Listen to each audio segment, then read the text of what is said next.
yeah, Black Sun in the Hizzle, all for shizzle dizzle. We got an excellent show here today. Today, what's going on, Twin? What's going on, Deacon? Man, shout out to both of y'all. So,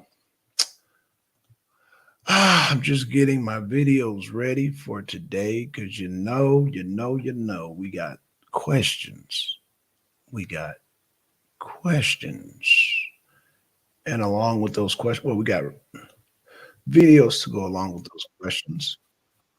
But before I get started here, y'all know I got another video that's under. I gotta edit. Basically, I gotta edit. Um, Hopefully it's ready to be edited, but we'll see. But in the meantime, we gonna start off. We gonna start off today's video with a music video. So y'all kick back and enjoy as I play the video. And yeah, let's see what video. Right here.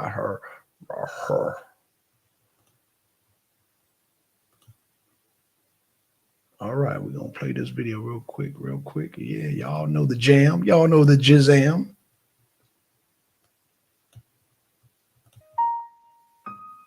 Trump the Don, back at it again. Shout out to the Trump Latinos. Gays for Trump, Asians for Trump, black for Trump, Jews for Trump. Whole damn world for Trump. Gang, gang. Excuse me. Fuck Joe Biden. Excuse me. Fuck Joe Biden. Excuse me. Fuck Joe Biden. Excuse me. Fuck Joe Biden. Excuse me. Fuck Joe Biden. Excuse me. Fuck Joe Biden. Excuse me. Fuck Joe Biden. Excuse me. Fuck Joe Biden. MAGA is the gang, and I'm banging my set now. Someone tell the hood, me and YG friends now. Can't even blame you. Hate me cause the fake news. Evil looks good and good evil, it's a shame too. I'm good with the Hoovers, good with the Bloods. Even rolling Crips and Crenshaw show me love. Ask Chief Keef, old Black Rock with Trump. Michael Bono's in the 305 cable. I took a trip to the hood and asked them a question. They said they don't feel Joe Biden represent them. They want to take away your guns, but I keep the burner. PPP on me, you can call me Stimmy Turner. Biden crowd family, Joe losing sanity. The left is running radically, incoherent rambling. Jew for Trump, gay for Trump, black for Trump naturally. Latinos and Asians and every nationality. Excuse me, fuck Joe Biden. Excuse me, fuck Joe Biden. Excuse me, fuck Joe Biden. Excuse me, fuck Joe Biden. Excuse me, fuck Joe Biden. Excuse me, fuck Joe Biden. Excuse me, fuck Joe Biden. Excuse me, fuck Joe Biden. Sleepy Joe, it's time to wake your ass up. Guess we ain't black cause we all voting Trump. MAGA got no color, Patriots United. Democrats always wanted us divided. Presidential NFTs, niggas for Trump. Someone tell Barack that he ain't one of us. Brain dead idiot destroying entire nation. Gonna be hard to kill us all even with a vaccination. Trump was right about everything. I said Trump was right about everything. The more you indict, you ignite the flame. Trump was right about everything. It's hard to kill us all even with a vaccination. The more you indict, we unite. You gotta fight for your rights, don't comply. Excuse me, fuck Joe Biden. Excuse me, fuck Joe Biden. Excuse me, fuck Joe Biden. Excuse me, fuck Joe Biden. Excuse me, fuck Joe Biden. Excuse me, fuck Joe Biden. Excuse me, fuck Joe Biden. Excuse me, fuck Joe Biden. All righty. All right, that is the jizam. That is the jizam. We're gonna tuck that aside just in case we get uh Ron up here that want to talk about how Trump ain't got no support. We'll just keep that in the tuck. We'll keep that in the Trizuck. We'll keep that in the Trizuck. We will keep that in the Trizuck. We will keep that in the Trizuck. Yes, we will. Yes, we will. Yes, we will. Okay, y'all. Let me boom. So as y'all know, oh man, Deacon looked like he enjoyed that one. Looked like he enjoyed that one. So yeah, man, I'm oh man. So as I wait on I think we're waiting on E Bizzle because he's from Chicago, and then we want to wait on brother Che, because he's been through numerous town hall meetings. So real quick, what I want to do, since we're waiting, all right, yeah, twin, appreciate that, twin, appreciate that. Since we're waiting, I'm going to bring up let me bring up another video. So this one's Mark. Okay. Let me bring up this one real quick. Actually, should I save this one for, you know what? We'll just do a freebie and wait till yeah, we'll just do this freebie real quick. Hold on, let me share this. So this is in Chicago. We got two videos from Chicago, but this is one of them. And I'm going to play this. So let's play this thing right here. Where's the sound? The sound is all the way up. All right, let's play it. Let's play. Hold on. Okay. Look like the sound is ready to go. And we will play the video.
So what y'all saw there, what you guys are seeing there, y'all might be like, well, Black Son, what are you just showing there? These are our kids. It's up in Chicago.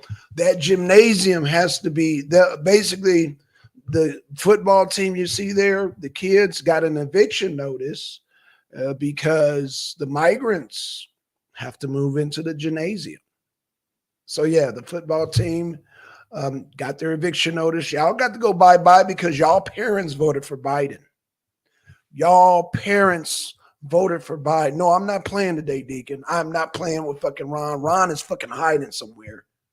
Ron is hiding somewhere right now. And I'm assuming, goddamn, Mr. E. Bizzle, because this is the town he's from, I'm assuming he's hiding too. So I think the only one who's going to show up today is Che, because I know goddamn Ron is going to hide and goddamn E. Bizzle's going to hide, because I don't think they have the right dancing shoes on today. I don't think they have their dancing shoes on today. But let me play this for Deacon and Twin so we can get warmed up. I'm going to play it again. These videos ain't going nowhere. Even the Trump, fuck Joe Biden ain't going nowhere either. But let me go ahead and play this since we're waiting. Since we're waiting, it's what? It's only 6:30. I'm a little early, but let's play this because they might be in the clouds looking. Because I don't think neither one of them are ready for that. Ron, E. Bizzle, they not ready. They not ready. They apparently not ready. They don't have the right dancing shoes. You told them the time, bro. I know. I told them the time. But that right there was a young football league that was sent to me by MD. Shout out to MD. And those kids they got the eviction notice because the migrants have to move into the gymnasium. So bye-bye, kids. Bye-bye, kids. Y'all got to go. Make way for the migrants. Yes, your parents voted for that. So yes, say goodbye.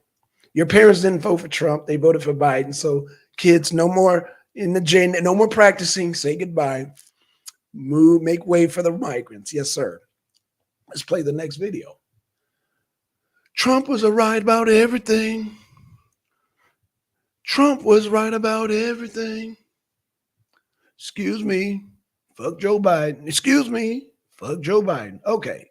So let's play this video real quick. I'm going to share this. Let's turn up the sound, and y'all going to see some good. Oh, here we go. democracy, what these politicians are doing in the United States of America to the American citizens? Well, let's get started. Mr. Glover, you're going to get an opportunity to speak. No. Turn the mic on. We're tired of hearing politicians. Turn the mic on. Turn the mic on. Good evening, everyone. I'll show you how disrespectful this is. On the 5 o'clock news, they projected that the migrants would be here by Saturday. Look, welcome to the welcoming city. Well, I got to tell you, only certain areas are welcoming. That's us. They want us. They say they want to use this park, but let me tell you, LaSalle Street, Clark Street, all the office buildings, nobody wants to be in the Loop anymore. They all want to move west because of new buildings with better amenities. Those buildings are empty right now with water, heat, and everything. But they don't want the migrants down there. We're not anti-migrants, but this is so disrespectful for them to just sit up here with this crap and we're supposed to listen to it. You know what? If you would had your right mind and see a crowd like this, you would say to yourself, they don't want it. But no, these politicians, they think that they could just do everything. And see, another thing is you all's representative, I can say what I want to say because I take nothing from them. I don't need nothing from them. Okay? They have disrespected us, our community. They're going to tell us and just shove it down our throats. And we're supposed to like it. Yeah, you all are sitting there. And another thing, they do not have a plan. And so many migrants come in, they say, let's take this. Let's take that. Now you see a viable park here that's functioning well in a nice area. Say this was a bad area, they wouldn't be here. Okay? Another thing I want you to understand how we support this park. This park needed air conditioners. You think we went to the park district? No, because we don't need them. We bought them. Supplied this whole park. They needed a stove and a refrigerator. We did it, the Advisory Council. They needed a microwave. We give Christmas parties, and I don't ask these politicians for a dime. And this place is packed. See, they don't like people like me because I'm not taking their crap. And Brandon Johnson and Mayor and Alderman Terry Farrell, they wear this hat, and it's there. And all this crap about I just got to notice that. Well, if they don't give you that much respect as alderman, you don't need to be alderman. Okay? So don't drink the Kool-Aid. There are ample places in this city that the migrants could up the health issue, the shots that they haven't had. They're going to set this city back a long ways with this crap that they're doing. Just throwing people in. They don't give a In New York, half the hospitals are full with migrants. They can't get away to. Now, I don't mind, and we're not anti-migrants. But now, ladies and gentlemen, let me interject just right quick. You're going to hear that black people say this a lot, and I'm going to actually cover that because we need to stop saying that talking point. We're not anti-migrant. That has nothing to do with what we're talking about right now. We don't have to preface our grievances with worrying about another group. Please stop doing it because other groups don't worry about us like that. Be on our backs. All right, this is our park. Mr. Glover, thank you so much for your comment. And I want to say something to you all. And when you leave here, stop depending on the politicians. And stop voting for the same people getting the same results. You to take a look around this room. I want you to pay attention because see, I want Mayor Brandon Johnson to understand that you're selling us out for people who can't vote for you. We are the voters. We stood with you. And now you stand and you slap us in the face. I tell you what, tomorrow we're going to punch you in the face at the polling places. We won't stand for this. We say no. Now, remember, we looked at the definition of democracy. Now, democracy would say that all those people are part of that community. They have an alderman. So in a perfect world, when we have a true democracy, which black people have never lived in a true democracy, because remember the definition, that everybody has a voice. Black Americans has never had a voice in this country unless we put foot to butt. That's the only time people is willing to listen to Black America. So clearly that community have said, We don't want them here. The way it's supposed to work on paper, right? The alderman would listen and say, okay, the community don't want that. So I go to City Hall and say, hey, my community, my district, they don't want this. So I'm voting no because that's what they want. Basically, your representative is supposed to be your stand-in. They don't even supposed to have a mind of their own. They don't even supposed to be making a single decision without you. You're supposed to give them their marching orders, period. It's not about the party they're affiliated with. It's that particular community and what they want. But see, what we have in the United States of America, we don't have a true democracy.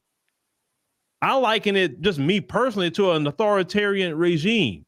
In those kind of governments, it's what the politicians want to do. They don't have to listen to the people at all. They don't answer to the people because they do what they want. Now, they use you to get into office, but they don't do what you say. So clearly, you don't want this. And yet they're going to go and do what they want to do of their city hall, or whether it's in Congress, the state, Congress, whatever you got, the representatives do whatever they want to do. And it's the citizens' fault because we have allowed these people to get out of hand and out of line. And it's time for the citizens to reel this back in, because understand something. Right now, it's being done in the Black community. Like always, they start attacking us first. They do it to us first. And if we don't fight back against it, they perfect it. And then once it's perfected, then they bring it to the white community. And then when they bring it to the white community, it's going to be so perfected and they're not going to know what to do. This issue that we're having right now is a American crisis. It is. It's just not a Black one. It's an American one, because everybody's paying taxes in that city. Everyone's paying taxes in New York. Now, Governor Greg Abbott actually did a good thing, because if he never was to start sending these people to Chicago, to New York, and other places, this would have never really been said, right? Because prior to him sending people, they was all talking about sanctuary cities. And what is he talking about? Oh, he's so mean. And why he treat people that way. But when the buses start showing up, then now everybody's singing a different tune. Now even Democrats are telling Biden, hey, man, what's going on with that border? This is a problem. Yeah, because you got to start dealing with the problem like many Texans have dealt with the problem. See, California, they're not complaining about it because they just say, hey, forget it. We're going to just take them all in. And that's why the state right now is about 40% Hispanic. And it's eventually probably going to be 80% at the route the way they move in California. But California, that's a different animal in itself. I don't really care what happens to California. I'm talking about Texas. In Texas, we don't want them either. We don't want them. We have suffered this for decades. But I sympathize with my brothers and sisters, because this has been a policy of the Democrat Party. Everyone's mad at Brandon Johnson, and that's right. But at the same time, Black people, this isn't a Brandon Johnson policy. This is a Democrat Party policy, folks. Because what you'll do is if you get mad at Brandon Johnson, remove him from office, you vote another Democrat, you're going to have the same problem. This is a Democrat policy. You got to lay it at the feet of the Democrat Party. Lay it at the feet of Jamie Harrison. Why Jamie Harrison don't come out there and talk to y'all? He never says anything about what's happening. This is a policy of the Democrats. So don't get into just making it about Brandon Johnson or Eric Adams.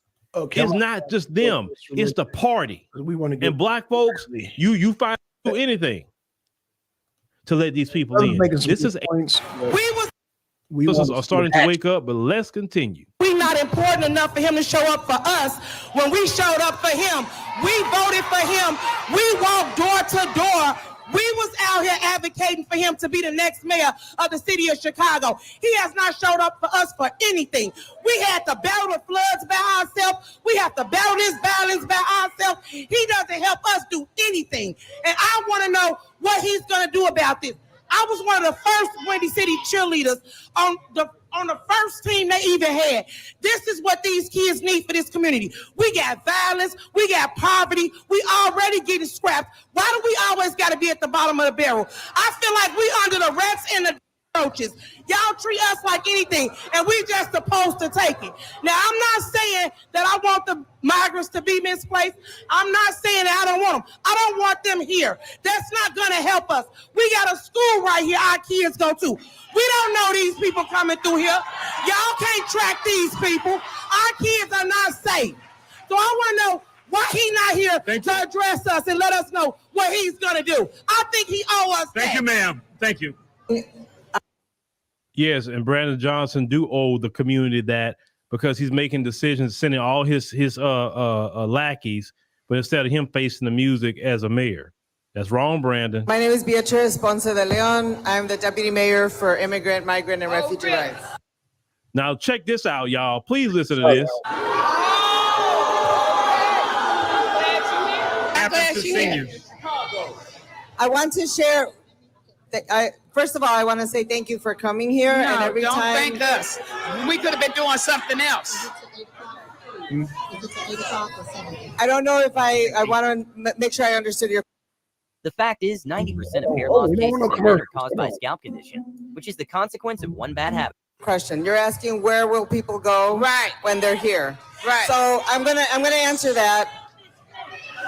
Okay. Guys, can we give her an opportunity to answer Ms. Matthews' question, please? So people, the people that we're talking about are human beings just like you. We know that. We know that. It is not us against them. We don't need you to tell us that. No, we don't need you. We don't need you to tell us that. The gaslighting is so horrible by this woman. She don't respect black people. Just listen how her tone. They're more important than the people that don't want them there. Like, how dare this woman? It's not us against them, and that's the problem we don't care for. We don't care for that. We are not insensitive, but we got a problem with you thinking you can jam something down our throat.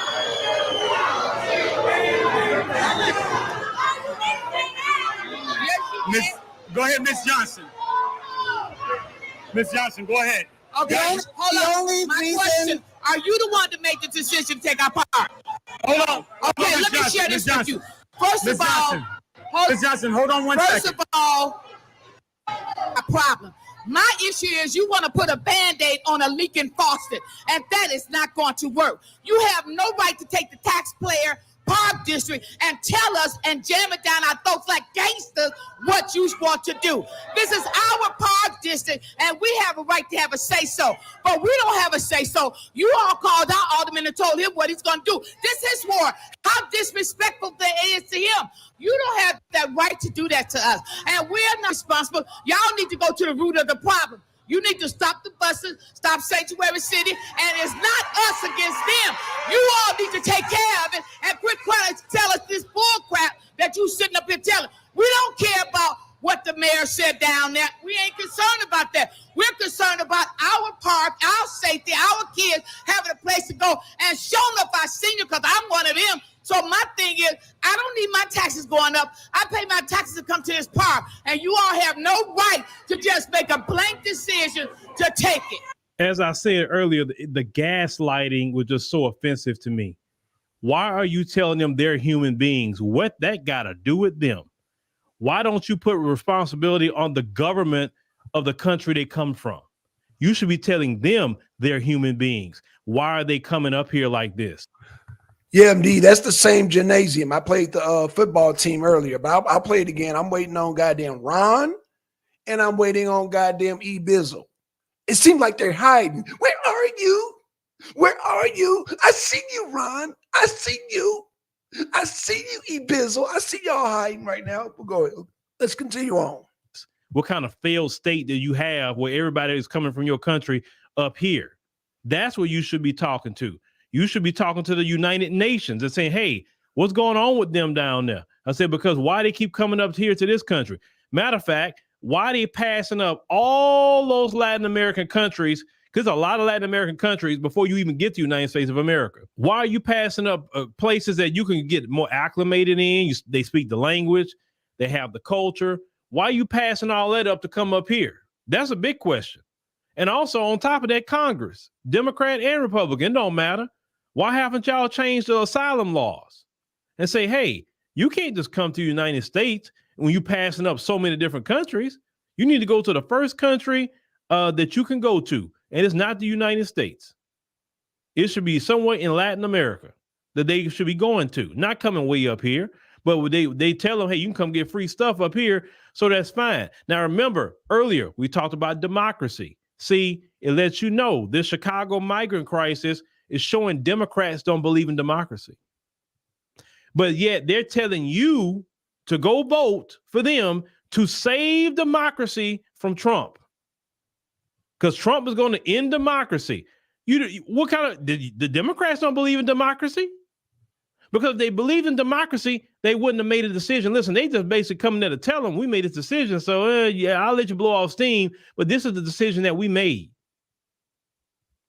That's not democracy. When everyone there is saying, no, we don't want that here, democracy would say, okay, they don't want that here. They can't come here. But they don't care about democracy, the Democrats. But they lie all the time and say, vote for us to save democracy. This is saving democracy right here. This is a democracy that the Democrats want you to vote for, black people. That's democracy right there. They don't listen to you. They do whatever the hell they want to do. And I want you to pay attention to that. When they come to you with that lie, talking about vote for us so we can save democracy. You don't have a democracy. And that right there is showing you don't. The seniors, and we would like to just have a moment to sort of present to you some of the options that we've come hold on. up with.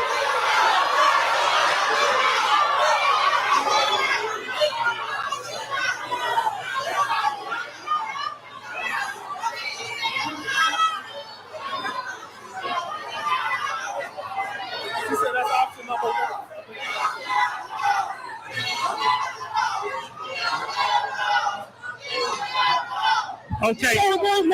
With the migrants in Wadsworth. Yeah, ladies and gentlemen, right there, that's democracy for you. Let me pause it. Let me welcome on MD, man. Welcome on MD. MD, what's going on, man? I know you're working hard out there, brother. What's going on, MD?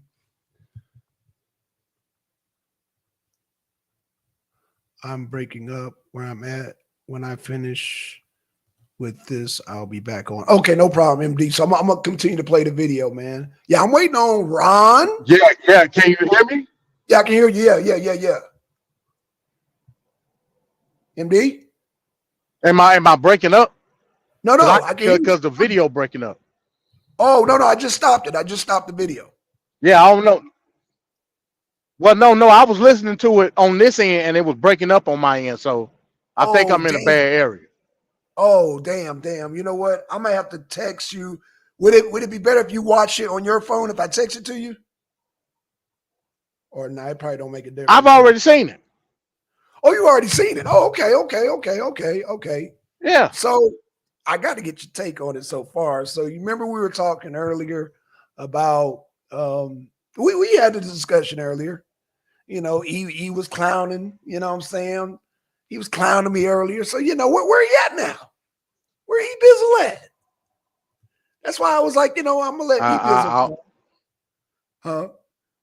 I don't know. I mean, he knew what time you was going to start. Like I said, you know, I just stopped. So right. I'm about to no problem. This up so I can go. Right. So I'll probably be back in when you finish. But the fact that the lady said it all. She told you where the officiating lies at, but the Democratic leadership is telling these aldermen and these elected officials in Chicago what to do, and that's bullshit.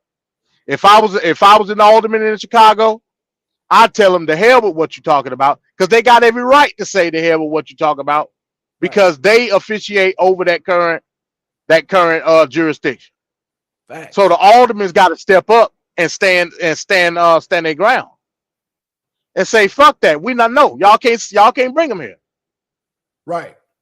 But we all know what's happening. The pockets are getting lined. Ha.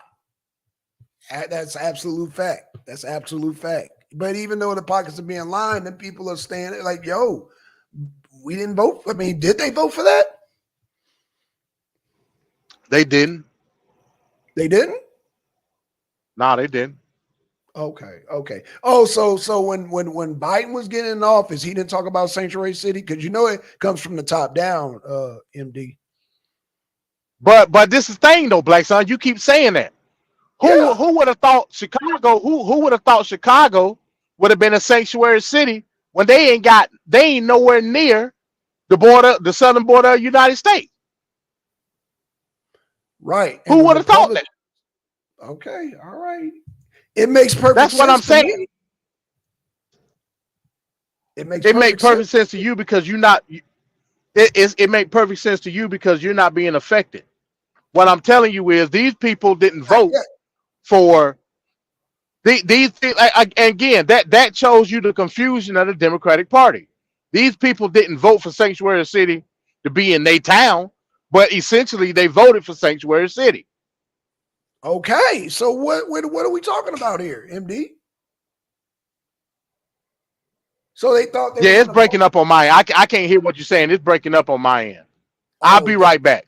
Let me take these chains off this load. I'll be right back. Okay, no problem. I'm gonna play a little bit of video while he's doing that. I'm gonna continue to play this video. He's saying, well, look, we about to tell you the options that they have with the seniors. And like, once again, they made the decision for you. You had no hand in that.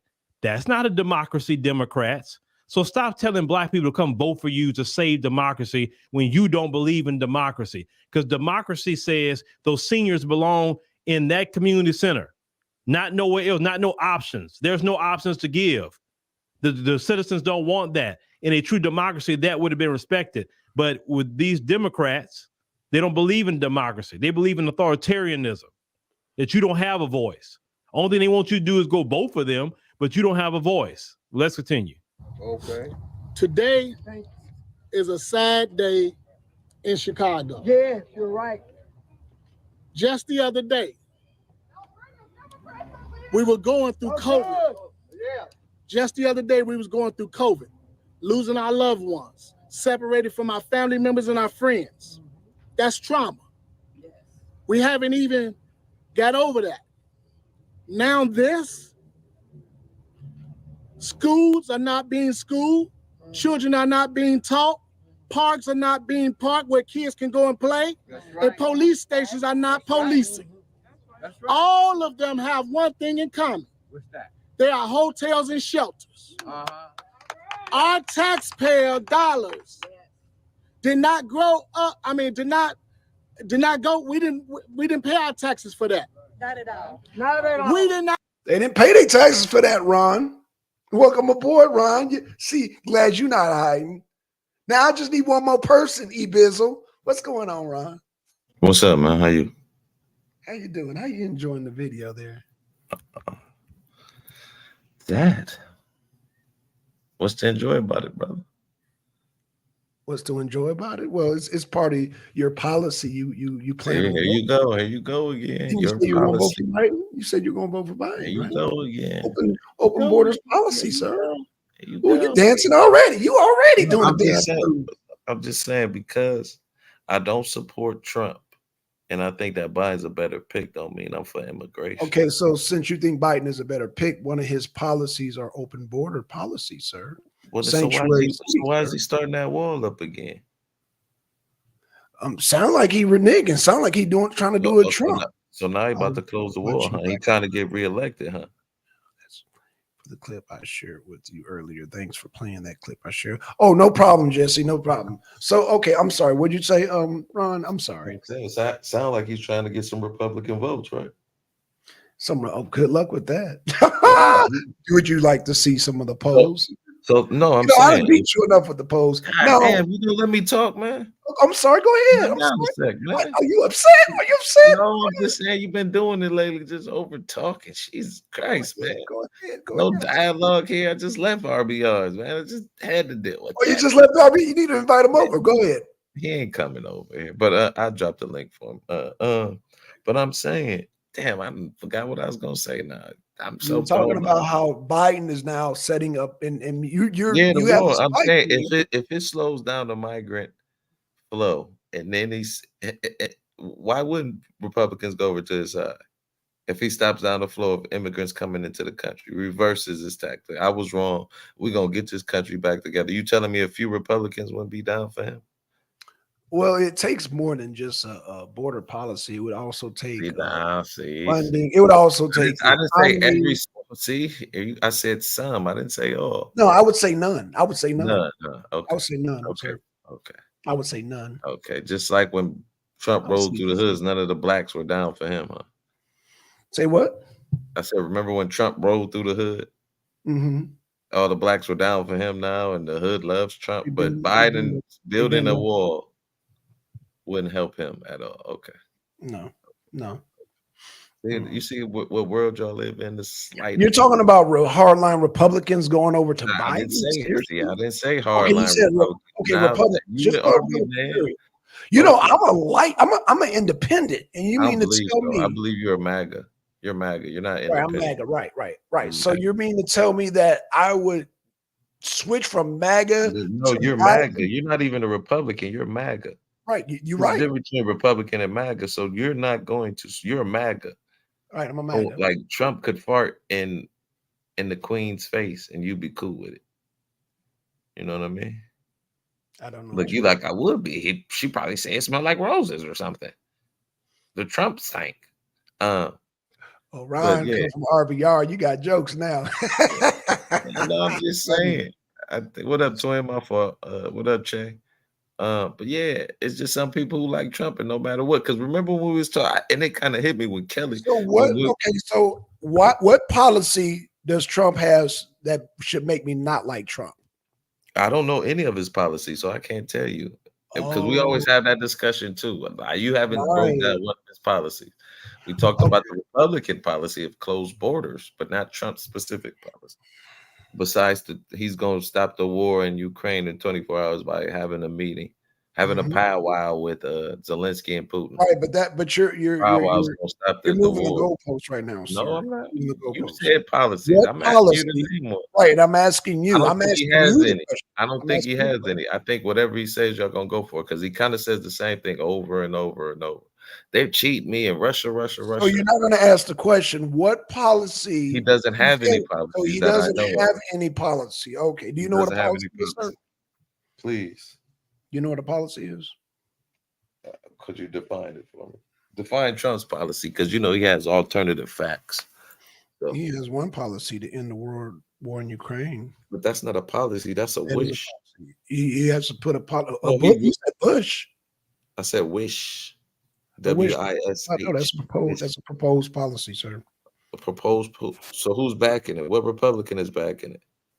Let's see, Marjorie Taylor Greene, really? Gates, all those basically all the Republicans that voted. Hold on. You gonna talk? Okay, he's gonna talk over me. No, go ahead too. All the Republicans that voted out McCarthy are pretty much they want Trump's policy in place to stop funding Ukraine. Trump was the first to say, man, stop that funding for Ukraine, and I'll have it ended in 24 hours, sir. So again, what policy? So you're saying that's a proposal. That's not a policy. So what policy? What policy? So what do you want me to do? Hold on a second, sir. How do you want me to help you, sir? I want you to admit that was a proposal and not a policy. It's a proposed policy.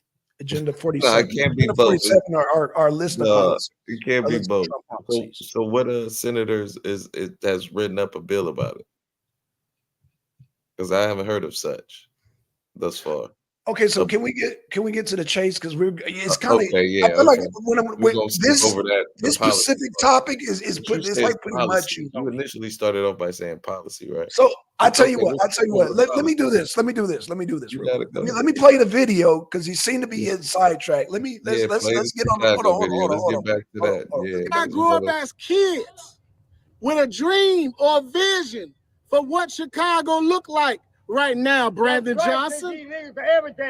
So we're calling on the mayor and the governor to freeze the language of Sanctuary City. Wait.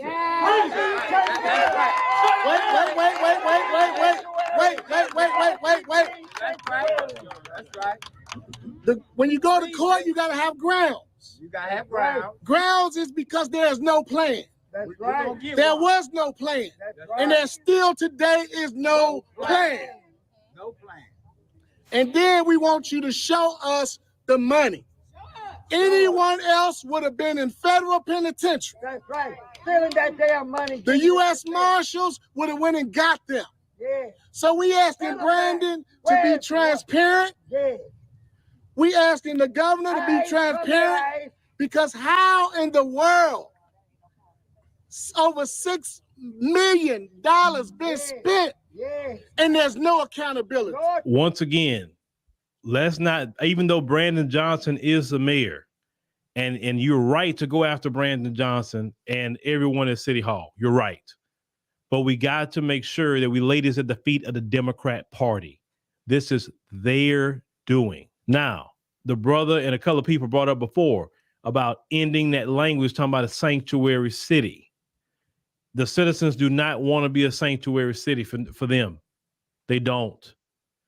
If you had a democracy, and if Democrats believed in democracy, and Chicago is a Democrat enclave, if they truly believed in democracy, Brandon Johnson would get up on TV and say, you know, listen, the people of this city do not want this city to be a sanctuary city. As of today, this city is not a sanctuary city. Don't come here.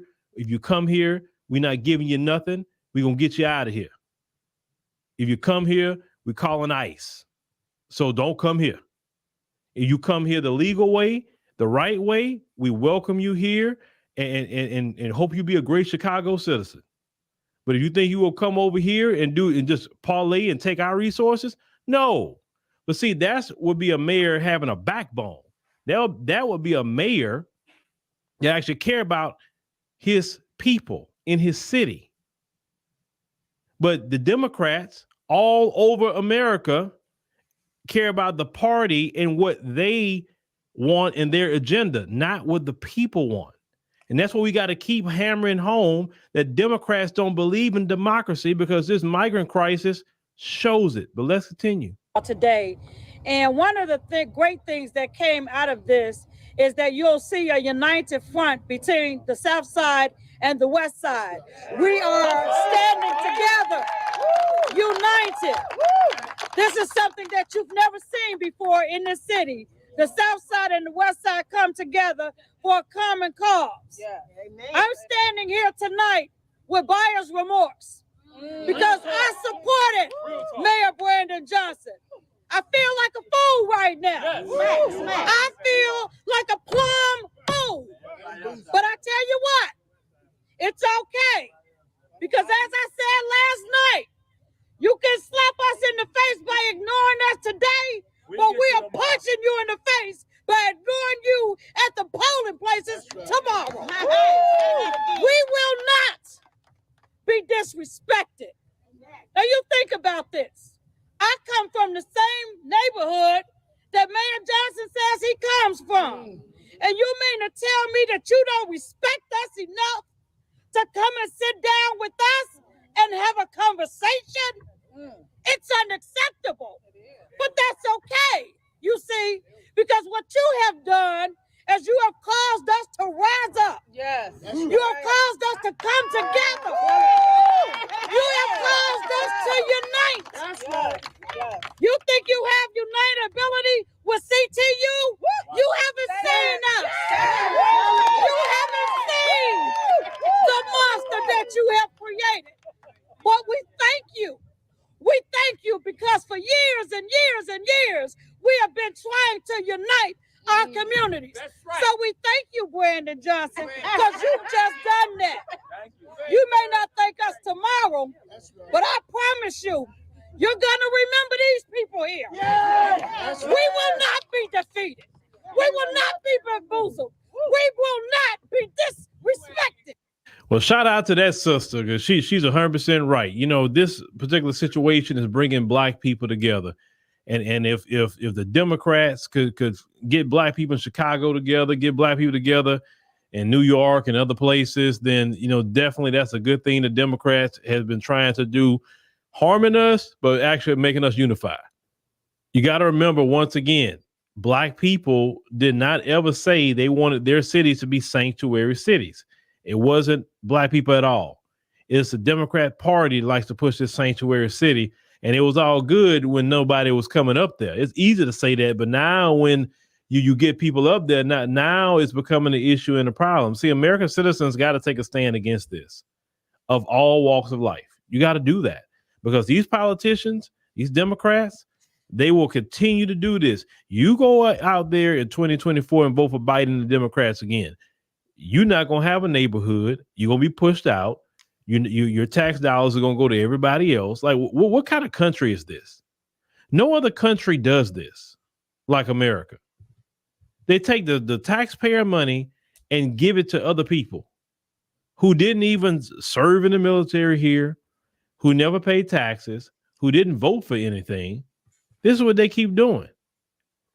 And get registered to vote. I'm gonna say that again. Get registered to vote and get these people out. And you know how, when they try to come out and say, oh, voter ID laws is racist. Every Black person I know got an ID because you go to the airport, you see plenty of Black people flying. I hear you. What's going on over there? Ain't he in Africa? Huh? He's in Texas, sir. No, he moved to Africa, man.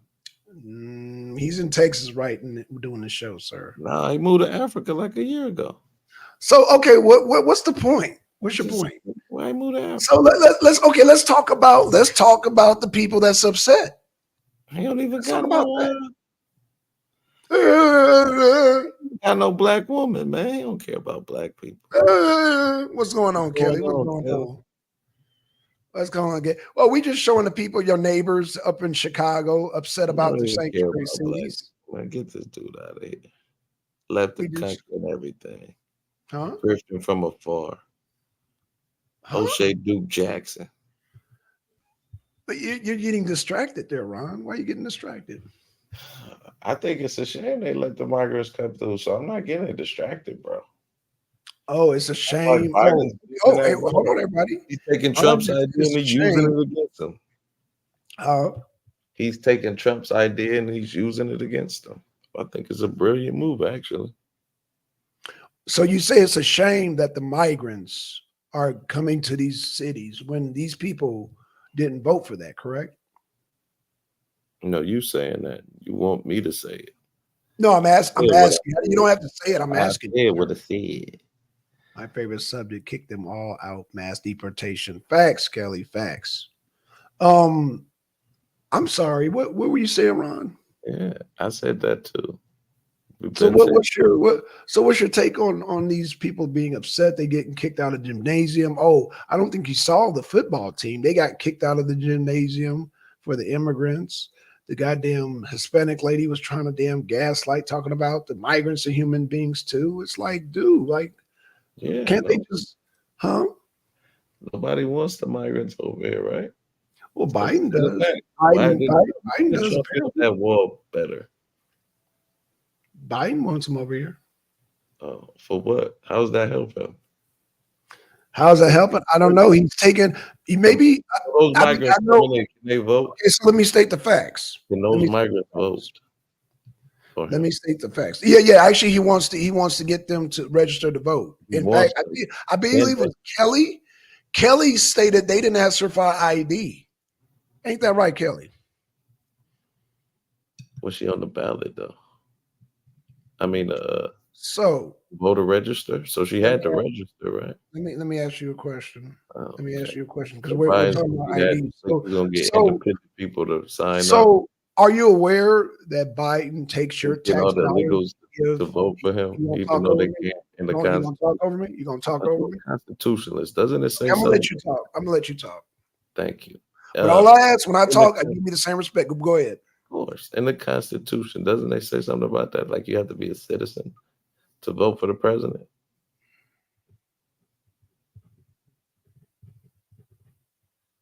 I'm done, man. Okay, so are you aware that tax dollars are being taken and Joe Biden has provided to give these migrants not only a cell phone, a place to stay, but also they get food stamps also. Are you aware of that, sir? Has he given every migrant that? Yes. Every single migrant. Every single migrant, sir. How many migrants would that be? Oh, a lot. A lot. Give me a number. No, are you aware of that, sir? No, but are you aware of that? I mean, you are. So that's why I'm asking you, what's the number? So are you aware of it? So you're aware of it now then? I just said no. What's the number? So you're not aware of it. So do you agree with that, Ron? No, me. No. What's the number? You don't agree with that. Okay. You're saying something. It doesn't matter the number. Do you agree with that? It does matter. It does. Okay, well, so what number? So Is it you over agree with that? So you agree? Oh, so let's just say it's just one migrant. You agree with that? Yeah, one migrant, I don't mind. Okay, so you don't mind everybody's tax dollars going to this migrant who's not American citizen, but you got homeless. Hold on. Why wouldn't it be one So you American? how we gonna do this, Ron? How we gonna do this? I'm gonna keep disputing your facts, but continue. You're gonna dispute my facts. I'm actually asking you questions, sir. Okay. I just you said one. Let me hold on. So everybody, Ron is so that makes sense why you would support Biden, because you're for our tax dollars buying them cell phones, correct? So you would said first you said one. Then I just right, but it don't matter. You just said you're for it though. You said you're for it. Well, RBR does to me. So you are for them getting free. Well, not free. Crazy outlandish for us paying for their cell phones, correct? Go ahead. Okay. So are you also for? I'm gonna drop the link, Ron. I got you, Ron. Oh, I got you. I mean, not Ron. I got you. Even though you late as hell, but I got you. I got you. The link is dropped, bro. Booyah! Come on. You can get this ass whipping too, there, E-Bizzle, because I'm not done playing the video. I'm gonna play it back. So, Ron. So are you also for? Hold on. I got another question. Oh, you want to ask? You didn't even answer that question, but go ahead to you. I'm not. No. I'm here to ask the questions today. I'm not answering no questions. I can't ask anything in rebuttal. No, sir. I'm asking the questions. After I ask my line of questions, and you can ask questions. How about that? What's going on, E-Bizzle? Oh, okay. Okay. Peace to everybody on the panel. What's going on, everybody? Peace, everybody on the panel. Straight out of Chi-Town. Yeah, I want to ask first thing first. I got to ask first thing first. Yes, sir. I got to ask first thing first. What you lying about right now? I can actually show you what I'm lying about, E. My God. I can actually show you. Now this is in your city. This is in your city. What's the first thing you lying about tonight? Chicago. My God. I'm lying about Chicago, your city. My God. I'm lying about your city. Come on. Let's get this. Let's get this cracking right now. Let's get it cracking. This is your city. So let's get to it. Let's get to it. I'm lying about your city. This is a shame right now. We're not important enough for him to show up for us. When we showed up for him, we voted for him. We walked door to door. We was out here advocating for him to be the next mayor of the city of Chicago. He has not showed up for us for anything. We had to battle the floods by ourselves. We have to battle this violence by ourselves. He doesn't help us do anything. And I want to know what he's going to do about this. I was one of the first Windy City cheerleaders on the first team they even had. This is what these kids need for this community. We got violence. We got poverty. We already getting scrapped. Why do we always got to be at the bottom of the barrel? I feel like we under the rats and the roaches. Y'all treat us like anything, and we just supposed to take it. Now, I'm not saying that I want the migrants to be misplaced. I'm not saying that I don't want them. I don't want them here. That's not going to help us. We got a school right here our kids go to. We don't know these people coming through here. Y'all can't track these people. Our kids are not safe. So I want to know why he's not here to address us and let us know what he's going to do. I think he owes us Thank you, ma'am. Thank you. Yes, and Brandon Johnson do owe the community that, because he's making decisions, sending all his E, you're quiet over there. You're quiet over there. But I ain't done. You're quiet over there. You know, because I'm lying. Because tonight's show is Black Sun is lying on Chicago. I'm lying on Chicago. This is all a play. This ain't real. This ain't Chicago. I This know, ain't- I know, bro. I know, bro. Even though it says City of Chicago on that podium, but no, that ain't Chicago because you know Black Sun be lying. He don't never tell the truth, especially when it comes to Chicago. No, man, I couldn't be talking about Chicago. No, man, Black Sun is lying on East City. Does that? But guess what? Guess Hold what? on, guess what? What? Guess what? What's up? I got something for you. Wait a minute. I got something for you. Okay. Go ahead. Drop what you got. Okay, I got Mo. A lackey yeah. instead of him Go ahead. placing the music as a mayor. That's Yeah, wrong, yeah. Brandon. My name is Beatriz Ponce de Leon. I'm the deputy mayor for immigrant, migrant, and refugee rights. Wait a minute. check Hold this out, y'all. Please listen to this. on. Wait a minute. Black Sun. Yeah, yes, sir. Yes, sir. Yeah. I can't hear all that old shit, bro. Well, I mean, what is all that, bro?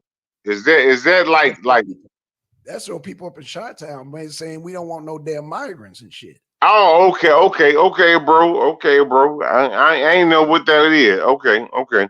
Okay, well, pay attention. It says City of Chicago. I'm gonna let them speak for themselves. So you're gonna hear it. Here, let me play it. They're booing right now. Happens to seniors. I want to share. First of all, I want to say thank you for coming here. No, and every don't time, thank us. We could have been doing something else. I don't know if I want to make sure I understood your question. You're asking where will people go when they're here? Right. So I'm gonna answer that. Okay. Guys, can we give her an opportunity to answer Ms. Matthews' question, please? So people, the people that we're talking about are human beings just like you. We know that. We know that. It is not us against them. We don't need you to tell us that. No, we don't need you to tell us that. The gaslighting is so horrible by this woman. She don't respect black people. Just listen how her tone. They're more important than the people that don't want them there. Like, how dare this woman? It's not us against them, and that's the problem we don't care for. We don't care for that. We are not insensitive, but we got a problem with you thinking you can jam something down our throat.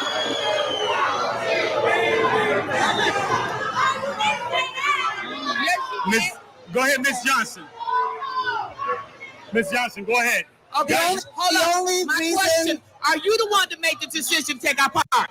Hold on. Okay, let me share this with you. First of all, Miss Johnson, hold on one first second. of all, a problem.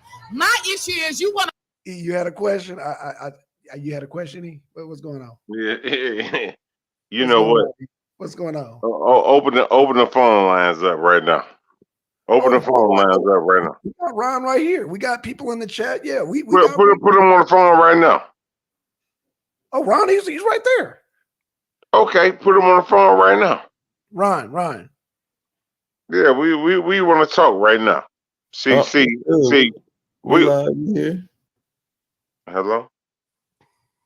Hello. Hey, how are you? Hey, what's going on, brother? Oh, nothing much. How's it going, buddy? Good, good, buddy. Yeah, how you doing, buddy? I'm all right, guy. Okay. Hey, man, what's going on as far as with these politics, brother? Because we've been wanting to talk about this. I've been off the line for a little while now. I'm back on. What's going on, bro? Now you in the city of Chicago, right, big dog? Yeah, big dog. Yeah, you already know what it is. You heard? What you think about the situation? As far as what? The migrants coming all up in there. I mean, the migrants. I mean, it's just they gonna flood it everywhere across the United States, brother. What you think about it? I think it's whack. I think they should stop, don't you? Why? Well, they taking our resources, right? What? Who is we? Americans. Americans, as far as who? Any American. When you say we, what you mean we? American. That's what American mean. The nation. Like they're not. wait, They're wait, not. wait a minute, wait. When you say we, what you mean? Aren't you an American? Were you born in this country? Yeah, I was born in Well, this me country. and you. I was born in this country too. We, when they taking our resources. Okay. Do you think that's fair? I think he blizzard. Hell no, that nigga sound crazy. Listen. Let me tell you something. All right, break it on that. Yeah, I'm gonna bring it down. You heard me. This is real walkie-talkie. If they gonna take something down from you, it's gonna be whether or not you was raised from here. So how can you say that as far as from us right now? How can you say that? How can I say that they're taking things away from us, our resources? Yeah. But I mean, you in Chicago, right? You ain't just see what dude they was just talking about? Yeah, I mean, I'm here right now. Yeah. So I'm saying we were just talking about them taking resources. They just took the high school. That's a resource that the community was using, right? Right. So is that fair? Right. Okay. I'm gonna go back on mute, Black. So you got it, man. No, man, you want to talk to you, man. What you running now? No, we don't. We don't want to talk. He said you don't want to talk, he. He said you don't want to talk. He said you ain't doing real walkie-talkie right now. It's all good. It's all good. Okay. Well, I mean, Ron, I guess he copping deuce. He done heard you say real walkie-talkie, that shot slang, and he done got cold feet now. He don't want to defend the migrants now. At first he was talking about it was okay for us to pay for their cell phones. See what I'm saying? You see how you jump? No, you said you wanna do it for one migrant. You said one migrant, right? You said one. You went from one to 1,000. Okay. You couldn't even give me a number, Blacks, and that's what I'm saying. Okay, well, Che gave a number. Che said Biden just legalized over 5,000 Venezuelans. He legalized them, so they're citizens now. They paying taxes. They working. What can we do? If they legal citizens, right? They working, paying taxes. He legalized them just so they can vote. You just said he legalized them, so they're not illegal. And where's that at? So you for that? Wait, let me see it. You can't just say stuff and say. Oh no, that's Jesse. No, Jesse's coming. No. He just answered your question. You just said it. Jesse's on his way, huh? No, I trust Jesse. Then you should have waited until Jesse got here to spout that, man. Well, you can't just say stuff and not have nothing to back it up. His comment is right there, though. You can read it right there. Do you want world hunger to end? Like that's just me saying that. So you're not down with it, then? Wait, what? No, that's how you be. Do you want world hunger to end? What? Do you want world hunger to? I mean, I want the war in Ukraine to end. Is that good enough? Not hunger, but you know what I mean. You want world starvation to end. I'm sorry. I want the war in Ukraine to end. Is that good enough? I said world starvation. Okay. What up, MD? What up, man? We got the dance. Hey, class. but hey, where your girl from Milwaukee at? She right here. She right here. Okay, I don't want to disrespect nobody. Yeah, Kelly, come on up, Kelly. So, okay, E man. So you're not down with us? I've asked these same questions to Ron. You ain't down with us being tax-paying for their cell phones? How many people is it? That's all I asked you, Blackson. You couldn't even tell me. And Chase said it was over. It's 5,000. Okay, it's 5,000. Wait, those are legal citizens, right? You said they were legal, and you didn't even mention that Biden gave them cell phones and paying their welfare. Now you're trying to put them together. You see what I'm saying? No. Yeah. So are the 5,000 he just legalized? Are they getting the cell phones and the food stamps? Or you Yeah, don't know? they're getting food stamps, a hotel, and a cell phone. And in New York, And you're hold legalized on, citizens. in New York, they're getting little scooters. They're getting Are these scooters. the legalized citizens that Biden just legalized? These Man, are you people need- that man, you need to stop, man. Blackson, you need to stop, bro. Stop, what? bro. Stop what? Stop This what? game ain't fast enough, man. You Stop what? trying to lump them in now, and then you No, don't no, no, even. no. We're talking about what? We're talking about the migrants in Can I see the- Sanctuary City. Okay. You just said Biden just legalized 5,000 Venezuelans. They got Biden. little scooters, right? No, no, You no, said no, they no. got little scooters now. Hold on. I gotta Okay. Come on, bro. Come on, Black. Man, Okay, this is go ahead, Friday night, man. This is Friday night, man. Listen, I'm gonna have to stop you on this. Okay, well, go ahead. You got the flow. Yeah, I'm gonna have to stop you. You got the flow, man. You got the flow. Let me tell y'all this, man. I'm the Barack Obama. We're here. Listen, don't let Blackson tell you about no. It's got to be this and that. Whoop, bop, the bam. No, it don't. No, it don't. That's wrong. That's wrong. Y'all hear me? We hear Yes, you. sir. E. Go Y'all ahead. hear me? Yes, You sir. heard? You heard?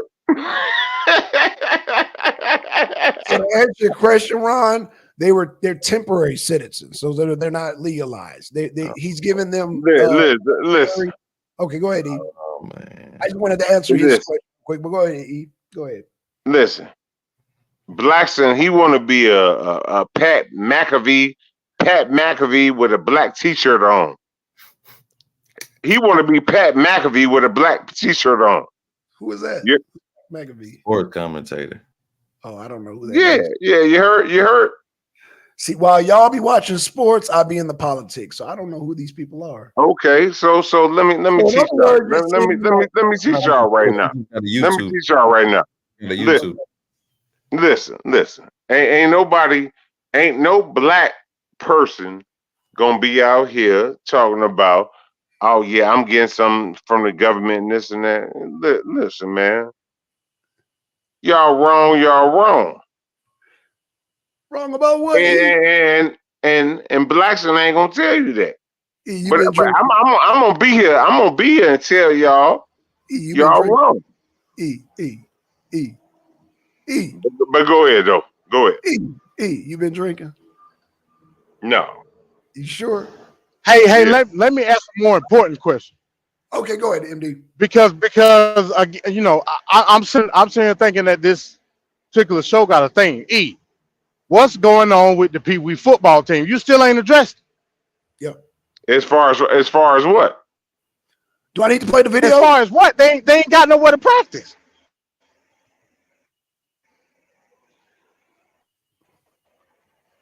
Okay. What up, janitor? Couple folks. And when you say they ain't got no part they ain't got no place of practice, what you mean, bro? Janitor, I'm about to get you with the wrench. Appreciate the MD, do I need to play Meaning that they don't replace the football team with the migrants. Now it's the Southside Chicago Banderos. It ain't the Go black. ahead, It ain't the play Southside it, Chicago. bro. Go ahead, play it. Go ahead, play it, bro. All right, I'll play it. MD, I'm gonna play it. Okay, let me share this tab. Watch you get.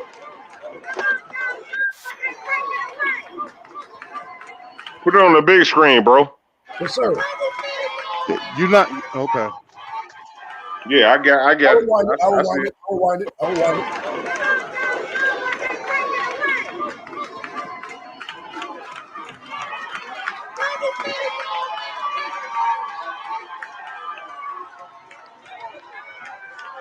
That's what it's about right there, E. It's about the community. Hold on. Let it play. Let it play.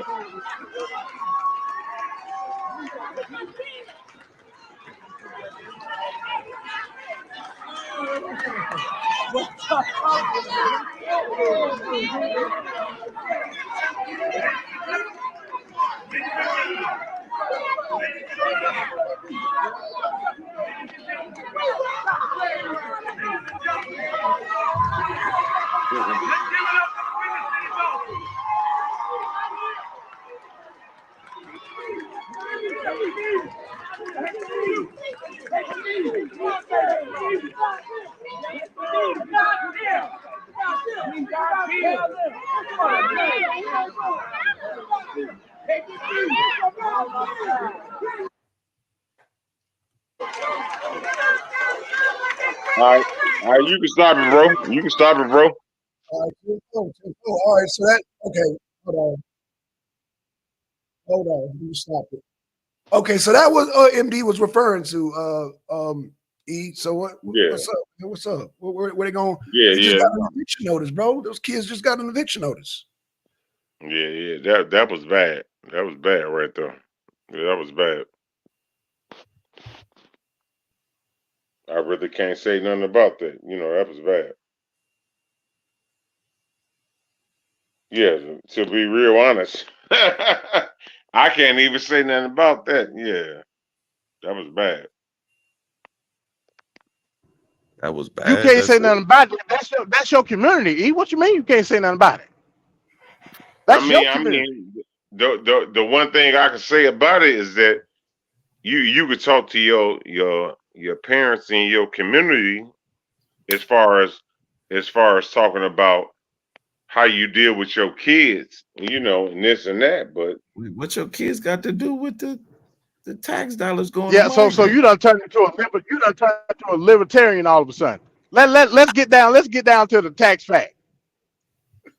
What responsibility is it of yours to make sure that the youth in your neighborhood has a place to facilitate their activities? Mm-hmm. That ain't up to the parents. That's up to the whole community. Mm-hmm. Yeah, I hear what you're saying, bro. I hear what you're saying. It's a hard talk. You know what? It's to be honest with you, MD, it's a hard talk to talk to our. Pull up, bro. Sorry about that one. Hello. Yeah, I hear you. It sounds like you trying to. It sounds like you're trying to say everything but the right answer. Is what it sounds like. Pretty much. No. It's not no right or wrong, brother. It's right or wrong in this one. You think your fund should be allocated to someone who doesn't live there? And taken away from your own community. Are you sure you're in Chicago, brother? Yes, I'm in Chicago right You now. don't know what's going on? Like you almost seem sleep at the wheel, bro. You like, wait, what's going on? No. What up, Sarah? What up with you, bro? No, man. I'm just sitting here. I'm listening to MD. He right. He right. I ain't trying to say he ain't right. But you shouldn't be listening to me because you boots on the ground. I ain't in Chicago. You is. I'm trying to get what the scoop is from you. But it seems like you don't got the scoop because you're trying to do everything but say the right. You know what the right answer is, but you don't want to say it because you don't want to. Hold on, Paul. You don't want the right answer. That's your problem. See, it ain't me. Right answer, you talking about me? I don't hear. That's your problem. So what is the right answer? Just give it to it. Yeah, we might not that's like your it. problem. Yeah, ask MD. Don't worry about my feelings. Give it to me straight. Ask MD. MD ain't in Chicago. You is E Blizzy. Ask MD. Give it to me straight. Hey, the hell with my emotions, man. Just give it to me straight, bro. I'm telling you right now. I'm telling you right now. Real walkie-talkie. I think the walkie-talkie broke, man. We got cell phones now. We don't use walkie-talkies, man. Text me the answer, man. See, yeah, y'all don't want it. Y'all don't want it. Yeah, So. we do, man. I'm saying. So what do you do as a community, man, when you're getting flooded and overran and your resources are being allocated to someone else? What do Tell you the answer, E. You know you want to say it. You want to say it, but you don't want to say it. I feel you, E. But Well, we all E, know the answer. We all know like what you you got want. the answer. Just what you answer don't it want for to him. say.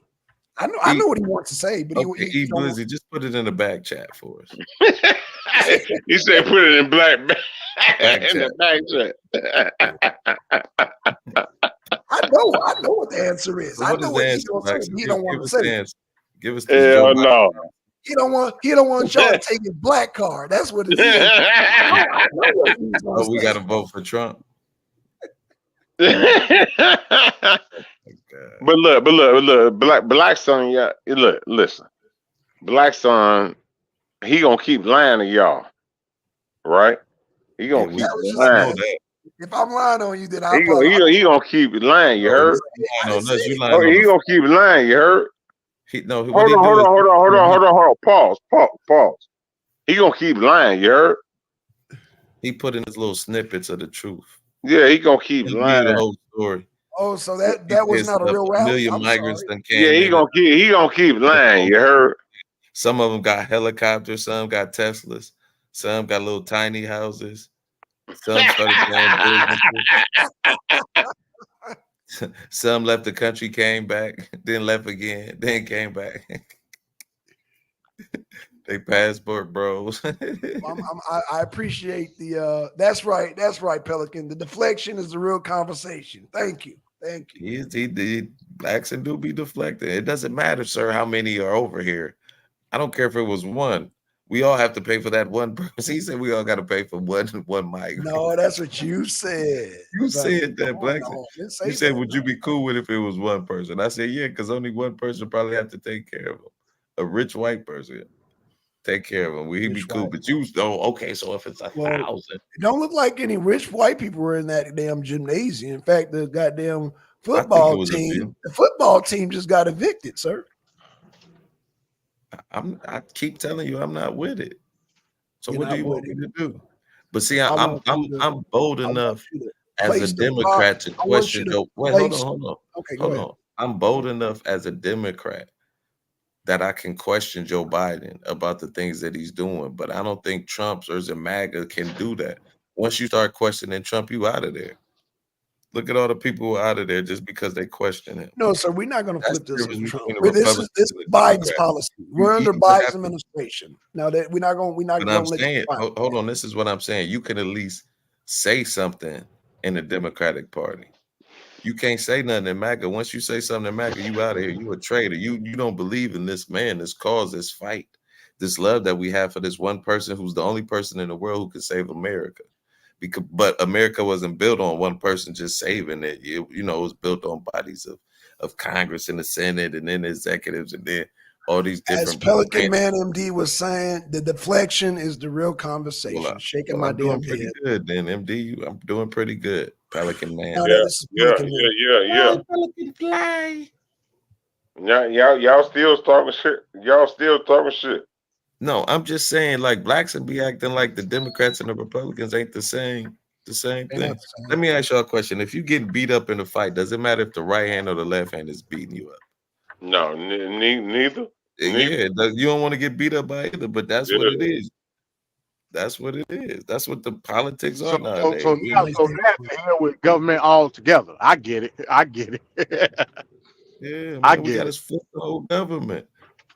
I think we should get But blacks are sitting over there. He's sitting over there.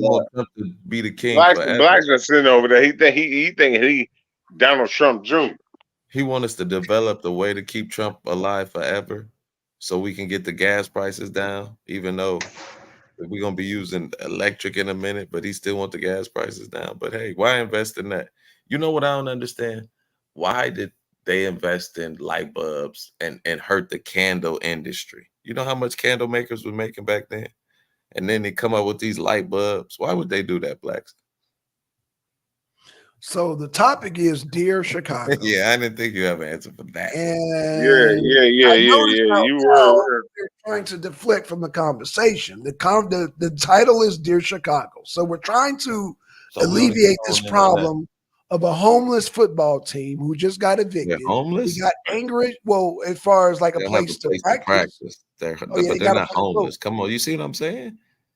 When See I how say you homeless, using these when I say incendiary homeless, words? okay, well, whatever you want. They got evicted. How about that? They got it. The little football team got From evicted. practicing. Say from practicing. Don't say they're homeless. They From got practice. evicted. They got evicted. You make it seem like they got evicted out there. They got evicted, sir. Hey, They got look. Play that song. What, we shall overcome? Or Trump is the king? Oh, I Trump know is what the song king. you want. Hold on. I know what song you Please, want. man, Hold on, if you play that Latin, I'm leaving. I got you. I got you. I'm leaving. If you play that Latin song, I'm out of got you. I got you. I'm out of here. That nigga crazy. I got you, man. I got you. If it's this Joe Biden song, I'm out of here. I'm taking a 10-minute break. Yeah, look, I'm out. Okay. Trump the Don, back at it again. Shout out to the Trump Latinos. Gays for Trump, Asians for Trump, black for Trump, Jews for Trump, whole damn world for Trump. No, man. Let's Gang, start gang. with that, bro. Let's start with that, bro. Excuse me, fuck Joe Biden. Excuse me, fuck Joe Biden. You said song. That's the only song we played here. Man, that is so whack. No, that's crazy, bro. Blacks, let me ask you a question. You must not That's like only hip-hop. No. Let's be real, bro. I know you like rap. I mean, I know you like rock, but do you like hip hop? Define hip hop, sir. Like Big Daddy Kane, Black son. You know what? Okay, so I guess hold on. Pause. You know what? Let me be real. Paul. Go ahead, man. What did you want tonight, bro? He been on this lately, man. Ever I'm since I on joined Dear this squad, Chicago. That's what I'm on. And Ron came in here and talking about hip hop, trying to derail the conversation. No, Dear you just played that whackness. Yeah, Black even knew it was like he did. Well, I don't know what happened to us. He said play the song, so I played the song. But I'm saying, did you listen to Rakim, Big Daddy Kane, KRS One, any of those cats? I know you like rock, but I'm saying, did you listen to it? I'm from the West Coast, sir. Figure it out. Okay, Ice Cube, Ice-T, King T, the Alcoholics. No. Did you listen to them? You ain't listen to them? NWA. I did. You didn't mention NWA. I'm sorry. Did you mention Spice One? Spice One, Did you E40, mention MC8? JT, the bigger figure. Yeah, No. I'm from South Central LA, sir. Oh, okay. Get it right. You want But to try again? So I'm saying you listen to that, Wanna and try then you hear "fuck Joe Biden." You really think that's hip hop? It is, yes. Oh man. Okay, I'll be back in 10 minutes. I need to walk. Yeah, that's real hip hop. Yeah. I'm about to take your black card. I'm about to. You can't use that name Black Son no more. That's gangster rap. 30 days. You can't use that name. I'm not from the East Coast. I'm from the West Coast. I'm from the left coast. We do goddamn gangster rap. That's gangster. You know that they wouldn't be down with it. Title, Dear Chicago. You ever heard Ice Cube True to the Game? You ever hear Ice Cube saying that he went to Biden, he went to Trump? You need to listen to that.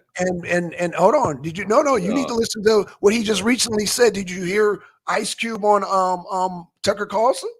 Mm-hmm. And Trump didn't do it. They both played him. They both played him, right? Because Trump didn't do anything with that platinum plan. No. Yes, he didn't do This anything. is what Ice Cube said. This is what I'll quote Ice Cube. He said, I know what he said. When so you know when he went to both parties, right? He asked if he could sit down with Biden's camp, and he asked if he could sit down with Trump's camp. He said Trump camp called him back right away. You know what? Biden's camp, vote for me first, then we'll talk. Okay. But I'm saying, what did Trump's camp that was do? Ice Cube. I'm quoting Ice Cube when I say that. I understand that. So when Ice cool. Cube went to Trump's camp, what happened? They talked and Trump lost, so it don't matter. Thank you. But no, you know what he did, MD? He implemented some of Ice Cube's plan for Black America into the platinum plan. But he never remember though, Trump anything with the platinum plan. Trump said I'm sorry. He pulled just what Trump was, just what Biden was doing to Ice Cube. He said, "Vote for me, then I'll pass the platinum plan." Just like No. Biden They told didn't Ice even Cube talk. to vote Yeah, for yeah, him. that's not what he said. That's What He happened didn't say it was in- He said, "Vote for me, and I'll sign the platinum plan." no. Because he could What have he had said it was signed. he was going to implement. He said in the last few months that he was still in office that he was going to implement some of what the platinum plan was for the plan for Black America, Facts. which was Ice Cube's thing. But what ended up happening was he did the little couple of things and said, and remember he went on the whole huge campaign to talk to Black Like a people week. Yeah, I remember. right before the election, and he Right. talked about all of that stuff. He talked about the stuff that he could do now versus the stuff that he was going to do in his second term. Now I What did get he what do? you're saying, huh? I was saying, what did he do though? Nothing. Well, what he started to do was the money for the HBCU. The money, Thank you. Trump initially started that. The money for the HBCU. Now he talked about that. Then he said once he Barack got Obama did that. reelected, huh? Barack Obama did that too. All presidents have No, done no, that. sir. No, sir. Yes, Barack they Obama did. didn't do Now, that. Trump No, gave no, sir. more than Barack Obama, Barack but also, Obama didn't do that, sir. and then Trump stopped the funding. So Well, he wasn't the president no more. no, I'm saying even You when got he to was remember all this shit happened right before the election, like literally right before the election. hey, So I mean, I get what you're saying, but at the he had same a time, bad. yeah, Like he was doing good his first 3 years. I will give it to you. Like I thought, if it weren't for the coronavirus, he would have got reelected easily. But that coronavirus tore his career. I mean, that presidency up. It destroyed. It was karma, man. All that shit he was talking. That coronavirus was karma to President Trump. All that shit he was talking and wasn't fulfilling. It came back on him, and you can't come back from that now, man. He like I said, if he would have just shut the country down like right in March and said we're gonna open back up on July the 4th, he would have won easily. Easily. But he was being greedy. It's gonna leave in a few weeks. Drink some bleach, you know what I'm saying? It's getting smaller. You know what I'm saying? That hurt him, man. It literally hurt him. And I don't want to say with black people, but what white people.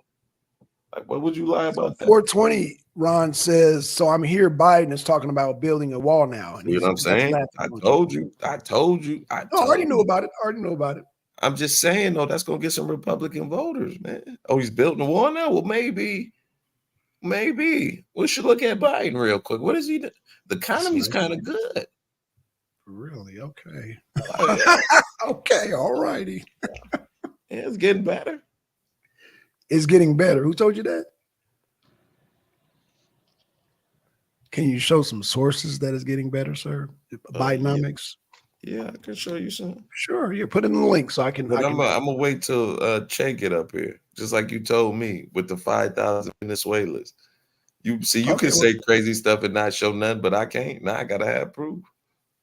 You ain't never had proof since you've been on that show. You ain't never. You've been working me since you've been on the damn show, Ron. You've been working me, brother. Because I want you to prove that I'm right. It makes it that much sweeter, brother. You got to contribute. See, now they talking about build the wall. That's what Trump was That's talking just about. like a typical goddamn Democrat. Want everything for free. That's just like a damn Democrat, bro. I just want my opportunity for free. That's it. Get out of Right. my So way. in your opportunity, when you're on here, present some evidence. That's all I'm Okay, saying. next Show week some I'll sources. start. Huh? I'm gonna end this week like I started it, but next week I'm gonna start. No, you said that last week.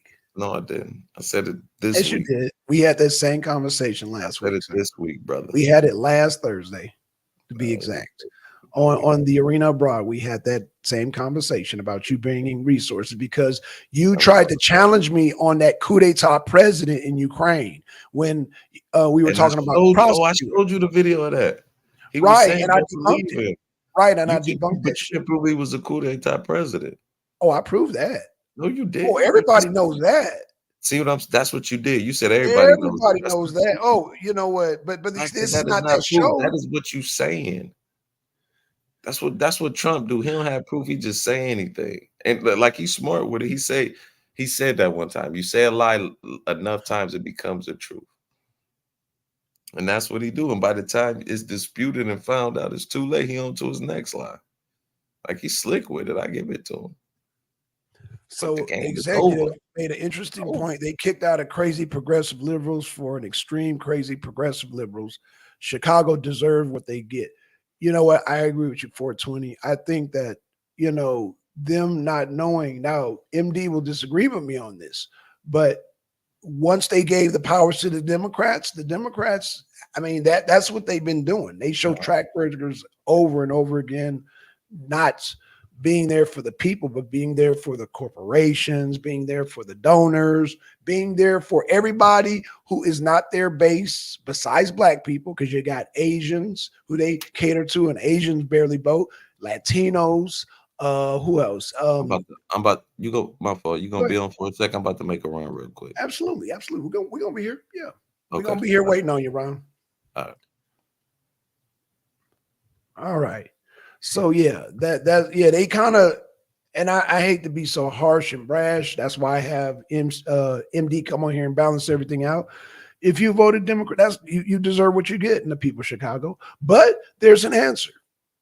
There's a way out though. There's a way out. See, I disagree with that, Black Son. I disagree with that. Okay, lay it. Like I was telling you earlier. Yeah, they voted Democrat, but it's the local government's responsibility to accept what the Biden administration agenda was. That wasn't on the table at that particular time. So I'm not looking at it as ultimately it's a Biden issue. I get that. It's a Democratic issue. It's a Democratic issue. Yeah, okay, all right, cool. I'll accept that. It's a Democratic issue. Democrats local are going to be loyal to the Democrats federally. They're loyal. Now, one thing I give the Democrats, they all loyal to each other. So whatever. Well, that's what they didn't vote for. That's what they didn't vote for. Well, therein lies the problem, MD. I get what you're saying, but that's why I look at the sanctuary city problem as a local government problem, not a federal problem, because the local government bent the knee to the DNC's ideology, and that's not what these black people in Chicago, these folks in New York, that they didn't vote for that.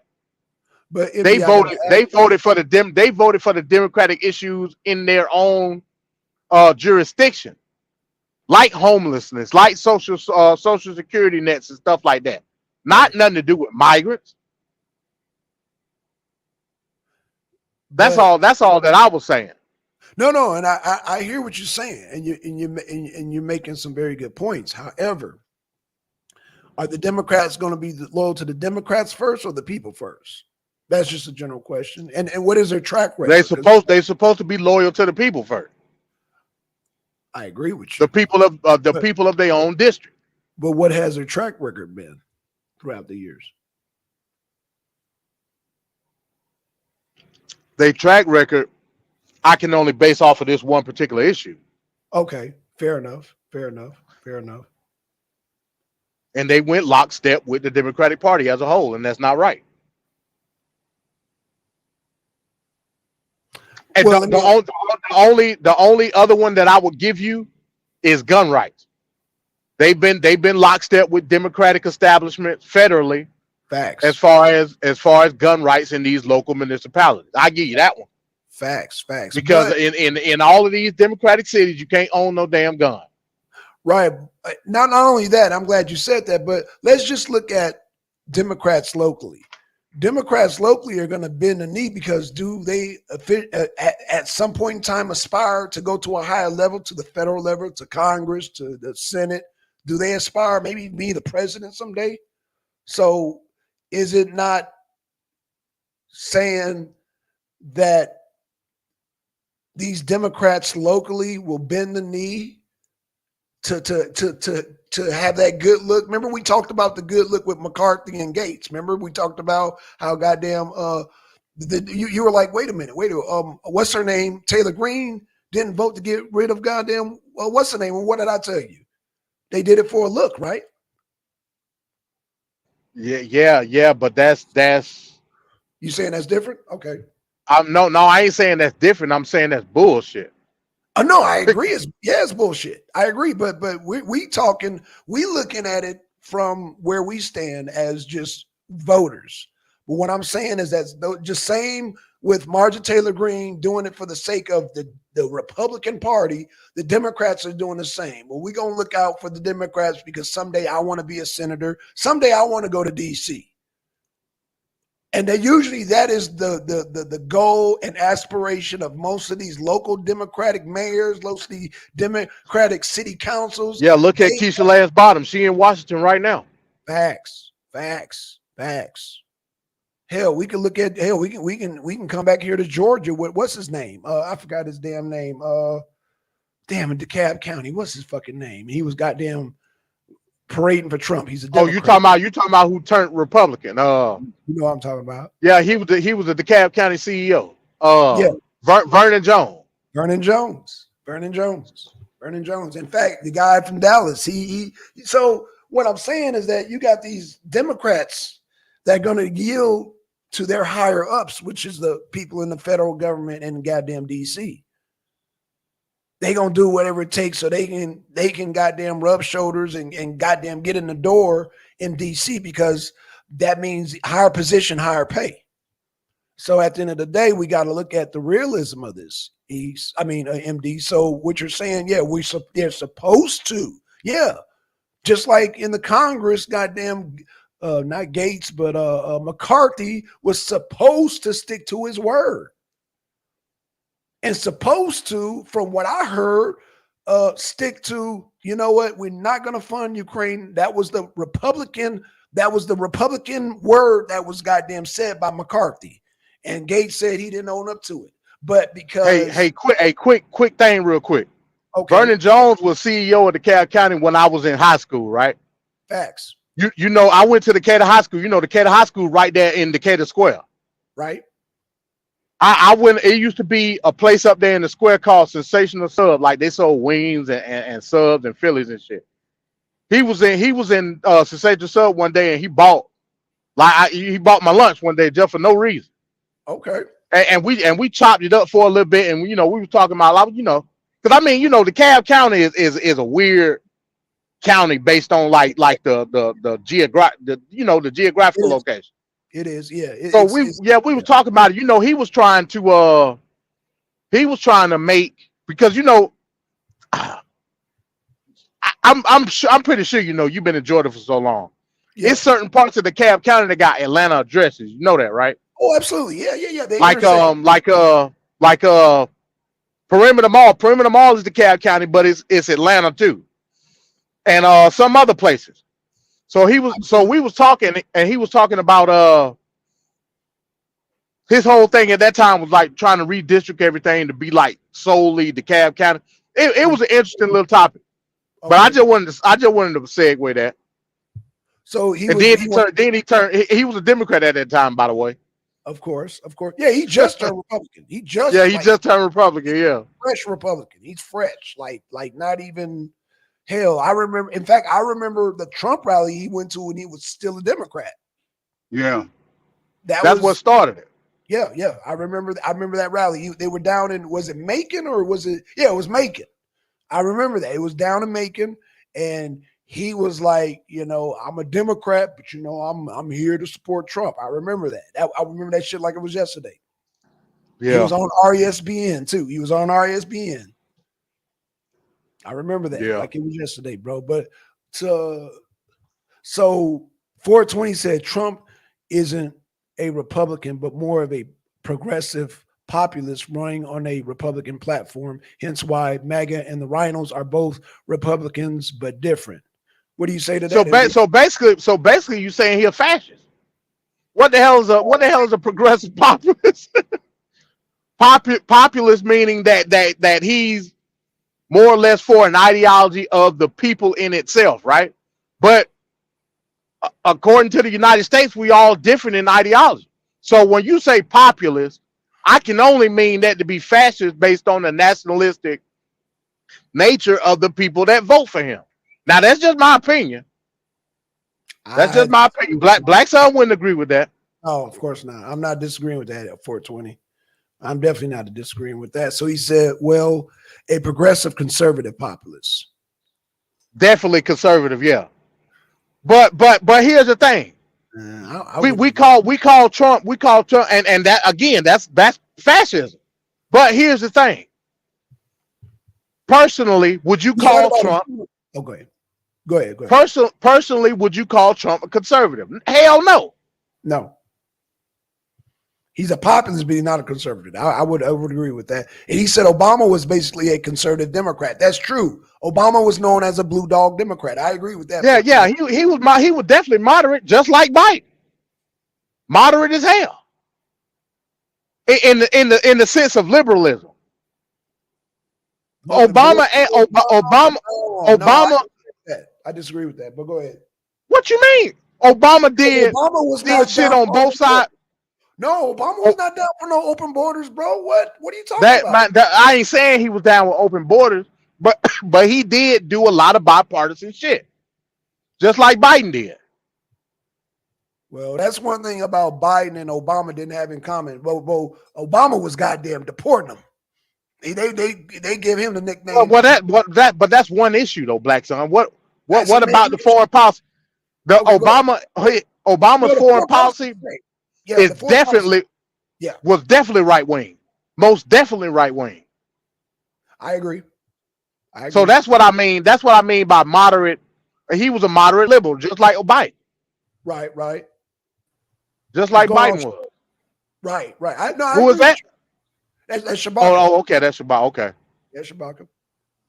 Oh yeah. Definitely liberal. We about to do part 2, y'all. Oh shit.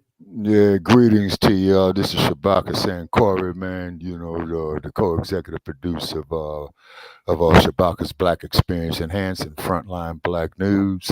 Also, too, man, is that the dump, as in human shit, he has got to go. We should not be wasting our time, man, with these rigged up punk-ass elections that does not serve our purposes either way, form, or fashion. Now let's look at the punk-ass mayor of Chicago.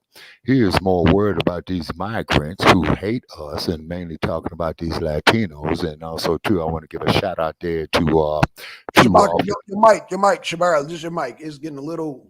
Just it sound like you're too close to it. Yeah, it's like it's popping just a little bit. Yeah, go ahead. Okay, what about now?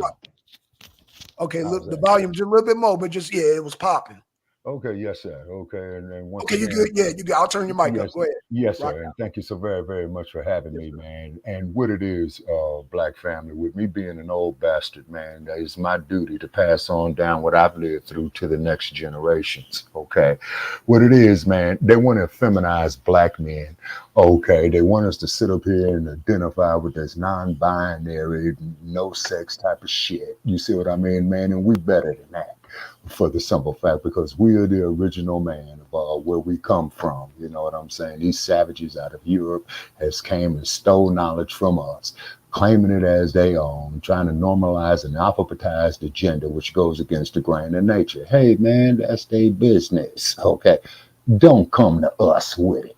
You see, here at Frontline Black News or all major Black media, is because you see, Black family, we're all we got. Now, we got to stop pooling our resources, man, with minerals, converting it into the banking system, you know, with the continent of Africa as well, too. Now, there are those who says, well, you know, Africans sold them their own people in slavery. Biggest goddamn lie ever told.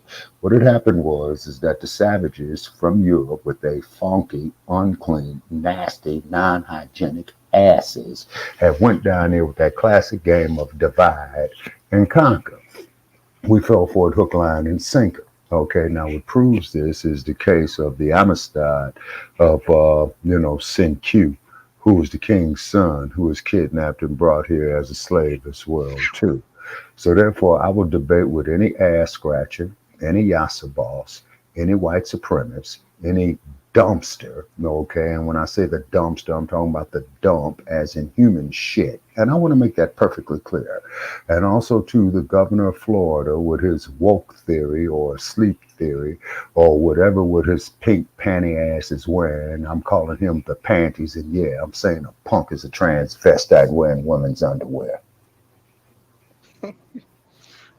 All right, so let me ask you a question. Yes, sir. So you, MD, so how you doing, brother? hey, what's going on, man? Not much. So are you saying landing, European landing on the African coast, Yes, that sir. African tribes were not subjugating other African tribes? Is that what you're saying? Yeah, okay, what I'm saying though is this here, sir, is that I'm saying is that when we had our disputes, you got to look at the same way that King Shaka built the Zulu Empire. They were incorporated into the conquering nation. Now, keep in mind, we come from nations. A tribe is a cave dweller from Europe, okay? Because remember, the Europeans didn't believe in washing their asses. We had to show them how to wash their nasty, stinking, foul asses. And the same thing too, our women had introduced feminine hygiene to the world. Now, can you imagine, man, how funky them European bras were, man? You know, not cleaning that shit up. You know what I mean? And what we were is that we lived within the harmony of nature. Now, keep in mind, there are a lot of great scholars out here. You know, I've done a lot of research, in my youth and in my middle age. And, my memory is not what it used to be. That's what happens when you get old, folks. You know what I'm saying?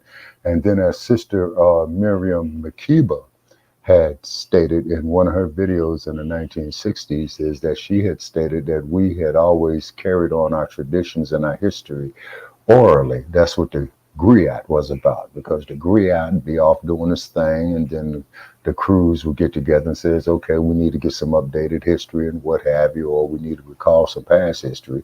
The griot will come out there and he will tell you, man, get your notepads, get your tape recorder, CD, whatever, smartphone, dumb phone, or whatever, to record what I'm about to say, because I'm going to, once I say the history, I'm done for the next year.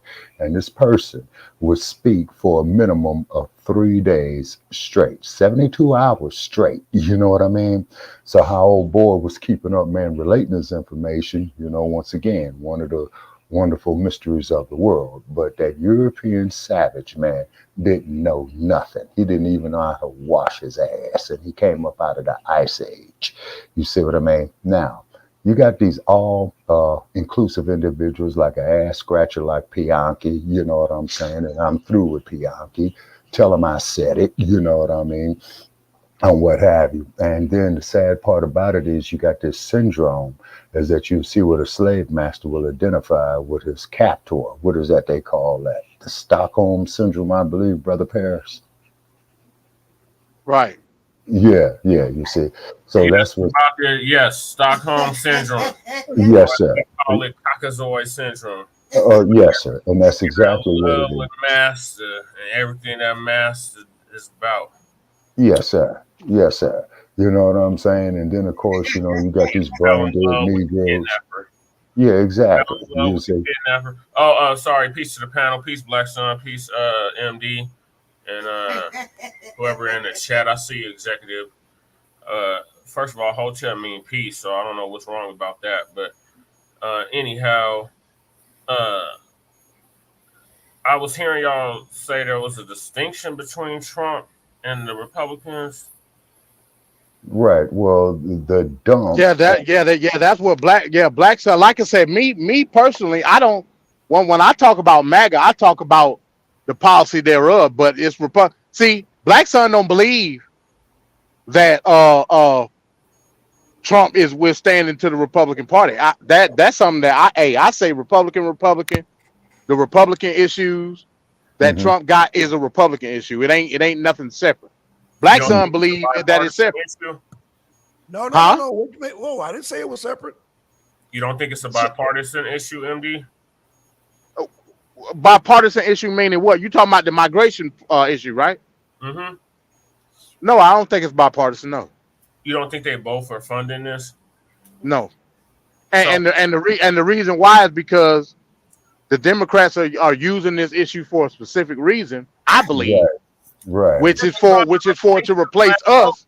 They trying to replace the black vote. Exactly. Okay. Exactly. I keep telling y'all it's gonna backfire. It's not gonna work out how high and sleepy Joe Biden is planning in the Democrats, especially the upper echelon Democrats. And then don't forget Gavin Newsom is about to jump in the race. So, Exactly. Right. And Gavin Newsom, as we all know, is Nancy Pelosi's nephew. Gavin Newsom, you know, is a person of very low moral character. Is because when COVID was hitting California, guess what old Gavin Newsom was doing? He was up there in Napa County, man, drinking that Napa County Valley wine, man, at his wife's birthday, not wearing a mask. And then bad news for winos. So for all you drunks and winos and what have you, they had a great fire that burned down half the grape vineyards in Napa Valley. Okay, me personally, I think they burned them down on purpose so they can put them reefer plants up in there.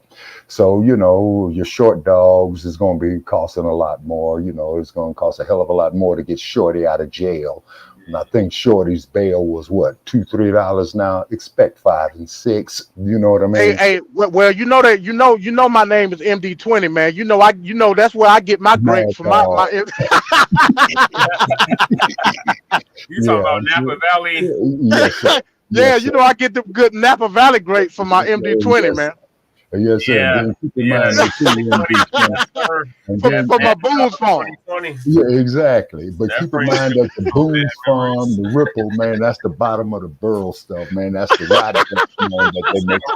That's that bottom shelf. That's like Exactly. Yeah, that's the bottom of the barrel shit, man. you just want to get fucked up for cheap. That's what that is. Oh yeah, man. Oh, and it will get your mind all the way twisted. You know what I'm saying? That it will do. Okay, but the thing is, though, Black family, is that on an international basis, as Professor Pierre Lumumba has stated, is that, man, we got to pool our resources worldwide. It's because if we do that, man, and like what Malcolm said, you take these 5 digits, man, that's on your hand, and you simply bring them together, man. That there, man, you know, will put the oppressor in his place. You see, they don't want us, you know, learning that. You know what I'm saying? Executive session says the last time he had MD 2020, he was in high school and passed out at the beach. Yeah, to do it to you. You know what I'm saying? I got some stories about it, but that's another date for that. Oh, absolutely. And But, then also, too, keep in mind is that California was named after Queen Khalifa. Now, as you know, Brother Chair, our sister Bianca has done a lot of research on Queen Khalifa. And California, you know, was known for the vineyards, known for the sunshine. And then, of course, this place called the San Joaquin Valley. This is where all your produce comes from, man. Your cucumbers, man, your greens, your tomatoes, and stuff like that. You know, they stop you at the border when you cross into Trucker. They have that point right there. Yes, sir. The agricultural. They got the agricultural inspection. Yeah. Yes, sir. I've been through Trust many. me, I know. Yep. Yes, sir. I've been through many of them. And then on top of it as well, too, is that even as Dr. King had said prior to him being murdered, is that he says that one of the main things that we got to acquire is some land, because land is a factor of production. The thing about the land, though, Shabaka, I keep hearing land. Not just, I'm not singling you out. I'm just saying in general. Right. I keep hearing, you know, we need to be asking for land. You think this Caucasoid is going to give us fertile land? You think this Caucasoid is going to give us oil-rich land? Nope. Well, it's no land to give. I've been saying that it's no land to give. So the land part is out of the question. That's why that's got to be compensated through monetary appropriation according to the land that we were supposed to have, i.e. 40 acres. 40 acres. That's 25 city blocks. Yes, sir, absolutely. And that there, from what I understand, was mainly down in the South on the good fertile lands of Mississippi, Alabama, Georgia, the Carolinas, and what have you. And then, like what we tried to explain, you know, to our It's the whole South. What they call the New African Republic. Yeah, yes, sir. Okay, because Jay Dizzle, he has a lot of information on that. And if Jay, if you're out there listening, brother, more power to you. Keep up the great work that you're Oh doing up man, I there should with send him brothers, the man. link. We got to get Jay Dizzle on here. Oh yeah, most definitely. Yeah, we need Jay Dizzle, and then also to send a link to Bianchi's stinking ass. Oh my God, I would Yeah. not ever be friends with a coon like that. But Yeah, absolutely. And he's sad, and I feel sorry for the brother, but however it is what it is, okay? It's because it's Dr. Carter G. Woodson that stated about the miseducation of the Negro is because the Negro is more interested in appeasing master than doing for himself. You see what I mean? And then, of course, guess what? He changed his profile picture to. who that? What town are you originally from? Who, me? Yeah. I was born in Chicago, What town did you grow up in? Angel Town, Los Angeles. After that. Okay, then I went up to Panther Town. Okay, so there you go. Yeah, and then of course too, as you know, Brother Che, our platform was in Shabaka's Black Experience Enhanced was inspired by the 50th anniversary of the Black Panther Party. Okay, now, and when you look over their 10-point program, it is mainly saying about, having our own education. Also too, it's about producing, commerce for ourselves, agriculturally as well. And then also too, educating our own youth. You see, is because this nonsense, man, that they teaching our youth in our school, man. And when I see a big grown ass 6'8" Negro wearing a woman's wig with a beard, screaming at the teacher, talking about that he's a Oh, woman. Joshua, you talking about Joshua? Joshua, yeah, that was the brother not on. Down, Joshua. You was Yeah, you was a boy growing into a young man. Deal yes, with sir. Yeah, exactly. And this is what the teacher is telling him. And then, like I said, is that as we used to do, Brother Che, hey, man, if you can prove your last menstruation cycle, man, hey, cat, we'll give you $50. And we know you cannot prove it. So then you give us 500. And it's quite interesting. Nobody is taking us up on that wager. Okay. Because a They man. can't do it, Shabaka. Exactly, Brother Che. Ovulate. They And got he can't to give their own menstruate. sample of their own blood, of their own Right. menstruation, which they don't have. Exactly. You see what I'm saying? And it's impossible for them to do it is because once again, somebody's pulling out their Johnson, pissing on our heads, telling us it's rain. They shitting on us, telling us that it is snow. And that too, gentlemen, is an insult to our intelligence. You see what I mean? Okay, but however, I am happy to see that there are some younger brothers, who is coming up out of that, man, you know what I mean, doing the right thing. And then, of course, Keefe D, he did get charged in the murder of with Tupac and what have you, you know what I'm saying? Yeah, that's And because he went running his mouth on DJ Blad, aka oh, yeah. Blad's goddamn channel, along with several other channels and platforms. So Exactly. And then keep in mind that everything that you say, gone bad, gone wrong. Like, yes, sir. crowd chase, nigga. You almost 60, out here trying to crowd chase. Right. Yeah, I had something to do with it. Yeah, I was in the car with him. You stupid. Okay. Anybody Okay. DJ Blad talking anything criminal, street related is a damn fool. Exactly. What do they say? They end up in prison. You don't Yes, say sir. nothing, they don't know nothing, and these mothers get on there talking. Yes, sir. And then the cold part about it is, Pay what them do to they do say? it. He And what do they pays say? them to incriminate themselves. Yes, sir. And then as they say, Fool to go on that damn program. yes, sir. And then on top of it too, anything you say in court can and will be what? Used against you in the court of law. Right. Now, what old boy should have been doing, man, is pleading the Fifth Amendment, just like the dump has been doing, man, as in human shit. And I want to make that perfectly clear. He was found, like, if you do some bad shit and you think you got away with it after all these years, right? Mhm. And he ended up coming down sick. He got diagnosed with cancer. And that's Who is that? The dump? no. I wish I don't wish that on nobody because my grandfather just died from that. Right. Yeah, I know the feeling on that. I lost loved ones to it too. You say, but I mean, Shabaka, he basically was asking for trouble doing the stuff he was doing. yeah. Yeah. And they served a warrant on his ass out there in Henderson, Nevada. They took him into Clark County Jail. And then you all saw the live feed that came from the police chief of the Las Vegas Metropolitan Police Department. It took him 27 years to do it. You see what I mean? And then old Keefe, he's up there on a no bond hold. You know what I'm saying? And, and I just don't know what to say, man. I hate to see our young men go out like that. Now, in a state like California, where Gruesome Newsom is the governor of, okay, how is it that we make up less than 29% of the state's population in California, but we making up to 35% of the inmate population? Now, you tell me. Now, this is to a dude by the name of Scotty Reed. Executive, stop it. That is not a pseudo story. Okay, no, that's a factual story. What are you talking about? Now, Queen Khalif is a pseudo story. California isn't an island, and that was a pseudo topography dude that the Catholic Church forced along, as they soon realized Baja California didn't go through. Okay, only thing I can say about that is Executive Sessions 420, you know, and Is this MD your other channel? It's Pelican Man MD. It said no respect. I don't know who that's directed at, but that ain't me. Yeah, that ain't me. Yeah, okay. Black Sun, Okay. bring Black Sun back in. Okay, yeah. And then also, too, keep in mind is that when it came to them gold mines, you know, a lot of our people were brought there, man, prior to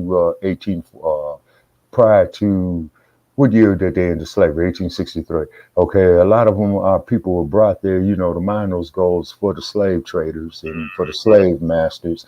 And then, as Brother Isaiah brought to our attention about Biddy Mason, who was one of them, and then the sheriff of Los Angeles County, you know, when the slave trader was trying to take her back to Texas, it told her, hey, that you are free. California is not a slave state. So Biddy Mason went to downtown LA and opened up shop and did a whole lot of businesses. See, they're not going to tell you about this. Okay, now let's look at William Leitersdorf, who was the first black banker in California, and they got a small street named after him in San Francisco, but he had a lot of land up there in Folsom. Now, not only is Folsom where the slammer is, Folsom State Penitentiary, one of California's oldest, but it's its own city, and it's a lot of ranch land up there. You see what I mean? Because you're going up there towards El Dorado County, and you're going towards Hangtown and what have you. You see, and that's when the gold rush was going on. So, you know, this is why they didn't want our people reading books. It's because when you start reading, you start educating your mind, then you start realizing your condition. And then, of course, you know what's going to happen after that. But this all inclusion is an illusion, you know what I'm saying? And please, black folks, get that bullshit out your mind. It's because what they want to do is have our men effeminized. Then they're bringing in all these migrants, you know, who are Latino KKK members. And all of them. These is motherfucking illegal immigrants that come from anti-black countries. Yes, sir. Treat their black population like complete crap. Like Yes. treated here and other dark-skinned people get treated in other nations. Oh, yes, sir. Yes, sir. All the way from the blackface or brown face, I guess. yes, sir. And then keep in mind is that you had the conquistadors that came west. Okay, then you had the damn fool by the name of Ponce de Leon down in Florida who was looking for a fountain of youth. You see what I'm saying? It still came from Spain. Spain was a colonizer. Portugal was a colonizer. England was a colonizer. France was a colonizer. The Netherlands was a colonizer. You see what I'm saying? But they figured that we supposed to go up here, man, and love them. Oh, and I see Executive Sessions is right. They did change the bail laws a few days ago in California. The way from my research that I only did very little of so far is about how they apply is this, is that they will give you an arraignment and let you walk on the, not let you walk on the arraignment. And then when it comes to indict your ass, if you don't show up in court, of course, they're going to put you on a no hold bail. You see what I mean? So therefore, so that's some more free labor that you're going to have out there, you know, up there at Wayside, which is the Peter J. Sons of Bitches Honor Ranch, named after LA County Sheriff right there, where you going out there doing agricultural work, free labor. Going on the nickel crew and all this old type of shit. You see what I'm saying? You know, so once again, you know, when you listen to these guys, Joe Gibson, you know, Pianki, with his slave-minded self and whatnot, and as you've witnessed Brother Che on Shabaka's Black Experience Enhanced, you know what I'm saying? They always want to yell at us and call us out of our name, so we just kick them off the air, man, and tell them to go fuck themselves. You know what I'm saying? It's because we know. Well, hold on. Let me say, because like I said, like I know some of Pianki's rhetoric. I think it's only appropriate that y'all have a formal discussion. Because like I said, I don't know about the interactions that y'all done had. That's one. But like I said, I know about Pianki. You know what I'm saying? Yeah, so why not bring the conversation to a neutral site? Mm-hmm. So a proper conversation can be had. Yeah. Yes, sir, and have a mediator involved, such as yourself, MD20. You know, of course. Yeah. Okay, and then on top of it too is that I went back and forth with Pianki's because we first got into it about the Dred Scott decision. Okay, Pianki says to me, man, I'm from St. Louis with a Dred Scott decision, you know, happened at Shabaka like you out there in Oakland where the Black Panther Party originated. Facts. Okay, great, beautiful. But I noticed that Pianki places more emphasis on that of a rape and slave trading pedophile as opposed to his ancestral self. And then also, too, gentlemen, reading in my books here, like I showed you, Brother Paris, on a live stream, you know, not the live stream, on the video chat we did with Sister Bianca and Brother Isaiah and what have you, man. Yeah.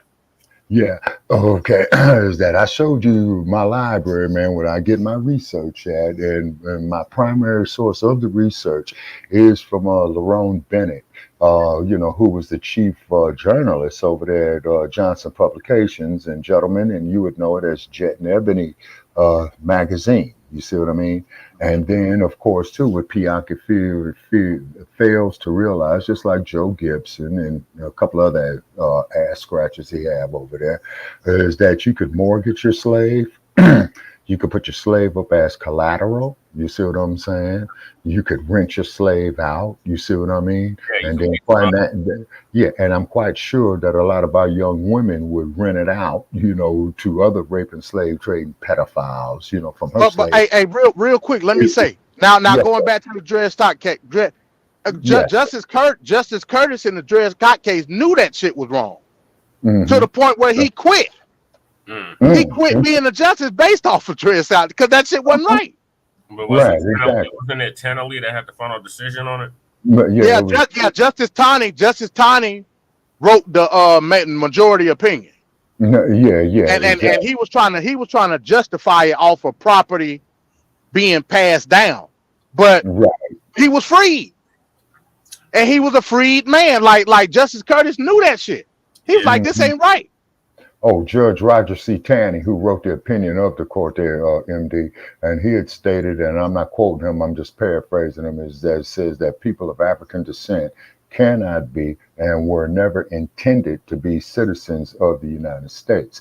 Now, when I speak to a brain dead motherfucker like Pianki, he refuses to accept that. And I'm just like you, brother.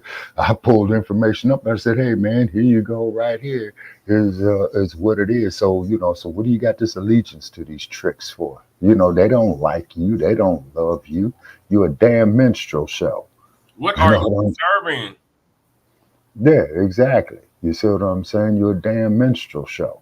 You see, to these individuals, just like look at them old damn buckwheat films from Hollywood.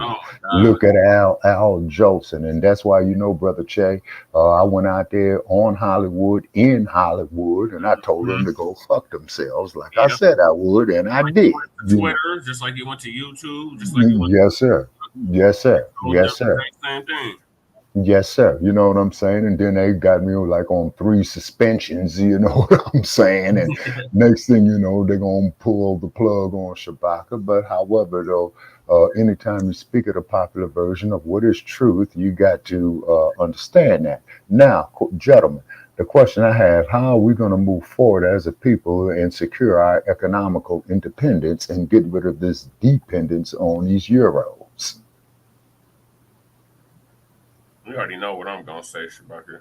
Oh, absolutely. So hold on. No, so you saying that we have to achieve economic independence as a group? Why is that?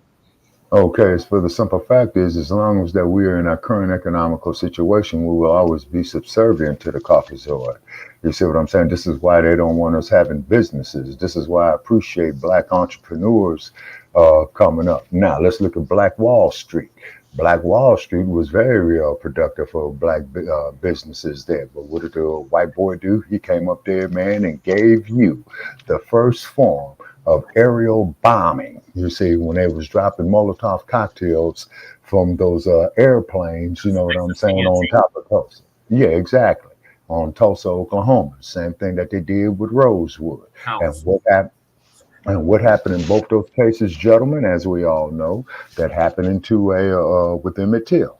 Okay, and then what had happened is you got some Karen up there. Oh, well, this nigga tried to fuck me, you know. So now they want to go castrate, you know, the black male. Now, to quote the words of the former heavyweight champion Muhammad Ali when he was in Zaire getting ready to whoop the shit out of George Foreman.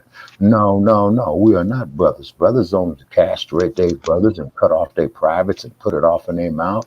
Now, what's up with that? You see what I'm saying? And then, you know, the white boy sit up there and talking about how he hate niggas to a passion and all that, but the first thing he wants to do is fuck black women. You see what I'm saying? And then the sad part about that, with the bad wench syndrome is that, well, you got a whole lot of sisters that don't want to be bothered with black men, particularly when you get out there, westbound out here in Vegas, out in Los Angeles and what have you. Yeah, and she gets passed around by a million of them. They all take turns with her and whatnot. And then as soon as she feels disrespected by one of them, who's the first one she calling to go get her revenge, rather than be her. Yeah, rather it be her brother, rather if it be her father, rather if it be her cousin, rather if it be her son. You see what I'm saying? Stay over there in Amarosa. Yeah, exactly. You see, just like what they did with Amarosa. See, I wouldn't let Amarosa suck my dog's dick. Excuse my language, but I'm just being real. You know what I'm saying? You know. And now Executive Sessions 420 is saying here, now gopher wood was important to the Spanish because they believe Noah's Ark was made of gopher wood, and they thought the Garden of Eden must have been near. Well, down there in Florida, Executive Sessions is all swampland, like Louisiana. Unfortunately, in the Everglades than it is in the Congo. Yeah, exactly. You see what I'm saying? And like I said, when I was down there in the South, because people have said, well, Shabaka, you're always up there in Oakland and LA. When you going to take your ass down South? Well, I went down South. I did not like what I felt. I did not like what I saw. And then the aftermath, and black men was just out there. Oh, man. It was, boy. If you thought homelessness was bad there in Denver, man, you ought to see Atlanta. You know what I mean? Yeah, I heard it's pretty bad in Atlanta, but remember Jeff Barr had went down there and he kept swearing up and down there was no homelessness and he didn't see no. Okay, well, see, Jeff Fard is an idiot, and Jeff Fard is welcome with his sorry stinking ass to call into Shabaka's Black Experience Enhanced, and the number is 516-418-5996, and we still have open invitation to him. Yes, sir. Well, hold up a minute. Me and Black Son live in Atlanta, so let me say this. Yeah, of course, Yes, it's sir. homelessness in Atlanta. Yes, No sir. question about it.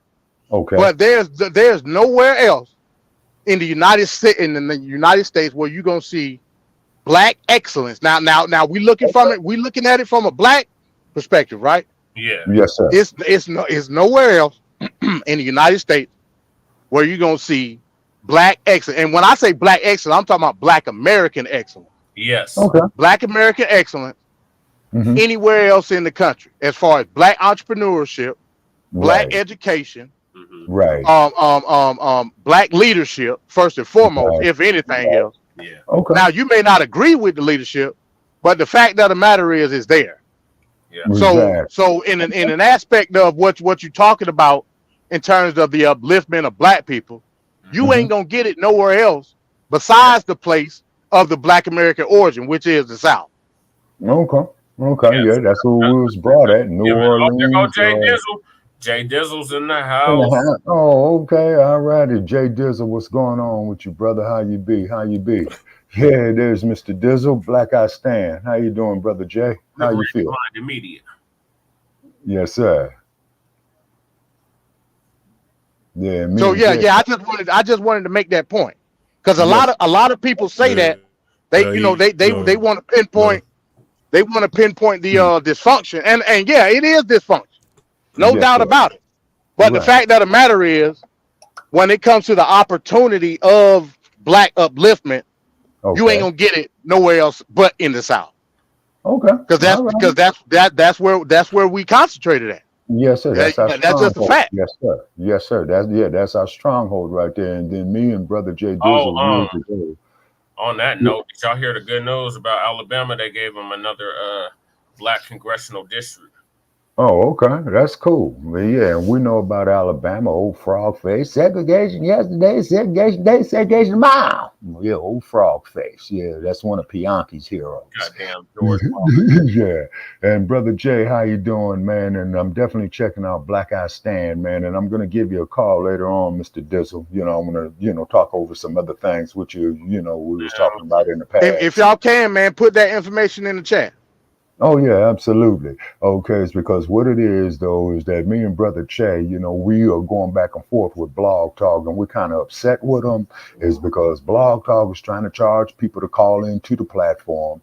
They don't have no offices, man, where you can communicate with somebody. They got these damn algorithms and shit. You see what I'm saying? Hey, I'm gonna be honest with y'all, bro. Like I used to love Blog. I used to call in all the Blog Talk shows back in the day. Oh yeah, bro. Yes, Blog Talk is dead, bro. Yeah, that's what I'm saying. StreamYard is the move, man. Okay. StreamYard, I'm just letting you know the real. Like, bro, like that Blog Talk shit, man, that shit for the bird. Because it was all type of stuff. Right. It was all type of stuff going on with charging people and not letting certain carriers call in free. I was telling Shay that earlier. Right. And man, that's old school, man. Yes, sir. Yeah, we're going through it. And then also, too, I definitely want to give a shout out there to our boy, Dr. Kevin Barnes and the Outlaws up there out of Milwaukee.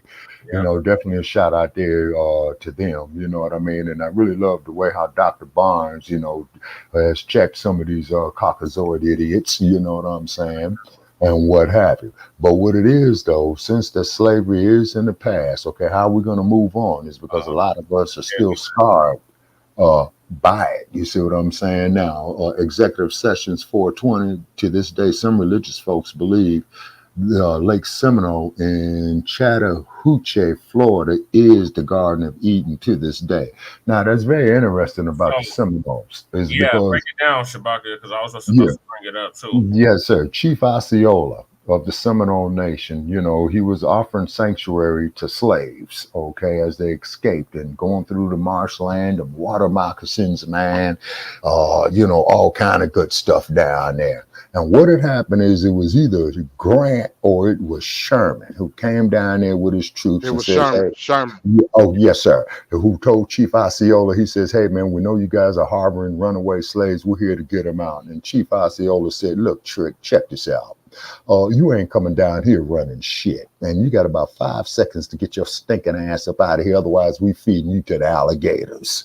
But remember what happened before that. You had the Yamasee Wars before the Civil War. So they already wanted smoke to begin with. You know what I mean? Okay. And then of course the Yamasee War. I just left Osceola, Florida. In Osceola, Florida. I just left. Yesterday. Yeah, I just left. Okay, and keep in mind, I just came through there. Okay, and keep in mind, brother MD20, you all got better orange juice than California, man. I'm gonna tell you that right now. I got you. Yeah, you see, so therefore, this is the storage they don't want our youth to have. You see what I'm saying? And Jay Dizzle said that he was going to check out and he'd be back in real quick. Okay, look forward to dealing with Brother Jay, because I met Brother Jay, you know, up there in Seattle a few years back. You know, very, very cool, down-to-earth brother, very real brother. Appreciate some Jay Dizzle always, you know. And then I love the way how Jay Dizzle was doing a live feed one time, and he had a bunch of ass scratches in there, man. And I love the way that Mr. Dizzle showed him to the front door, and he just told him pretty much, man, get the fuck up out of here. And this is what we do with guys like Bianchi and stuff like that. And it's very, very sad. But however, I'm very, very happy to see, you know, in my twilight years, is that there's a lot of our youth, Brother Che, in your age group and in Jay Dizzle's age group, man, are becoming very, very conscious. Okay, now I was speaking with one brother, and I think it was Juice, and they was talking about the term niggas, right?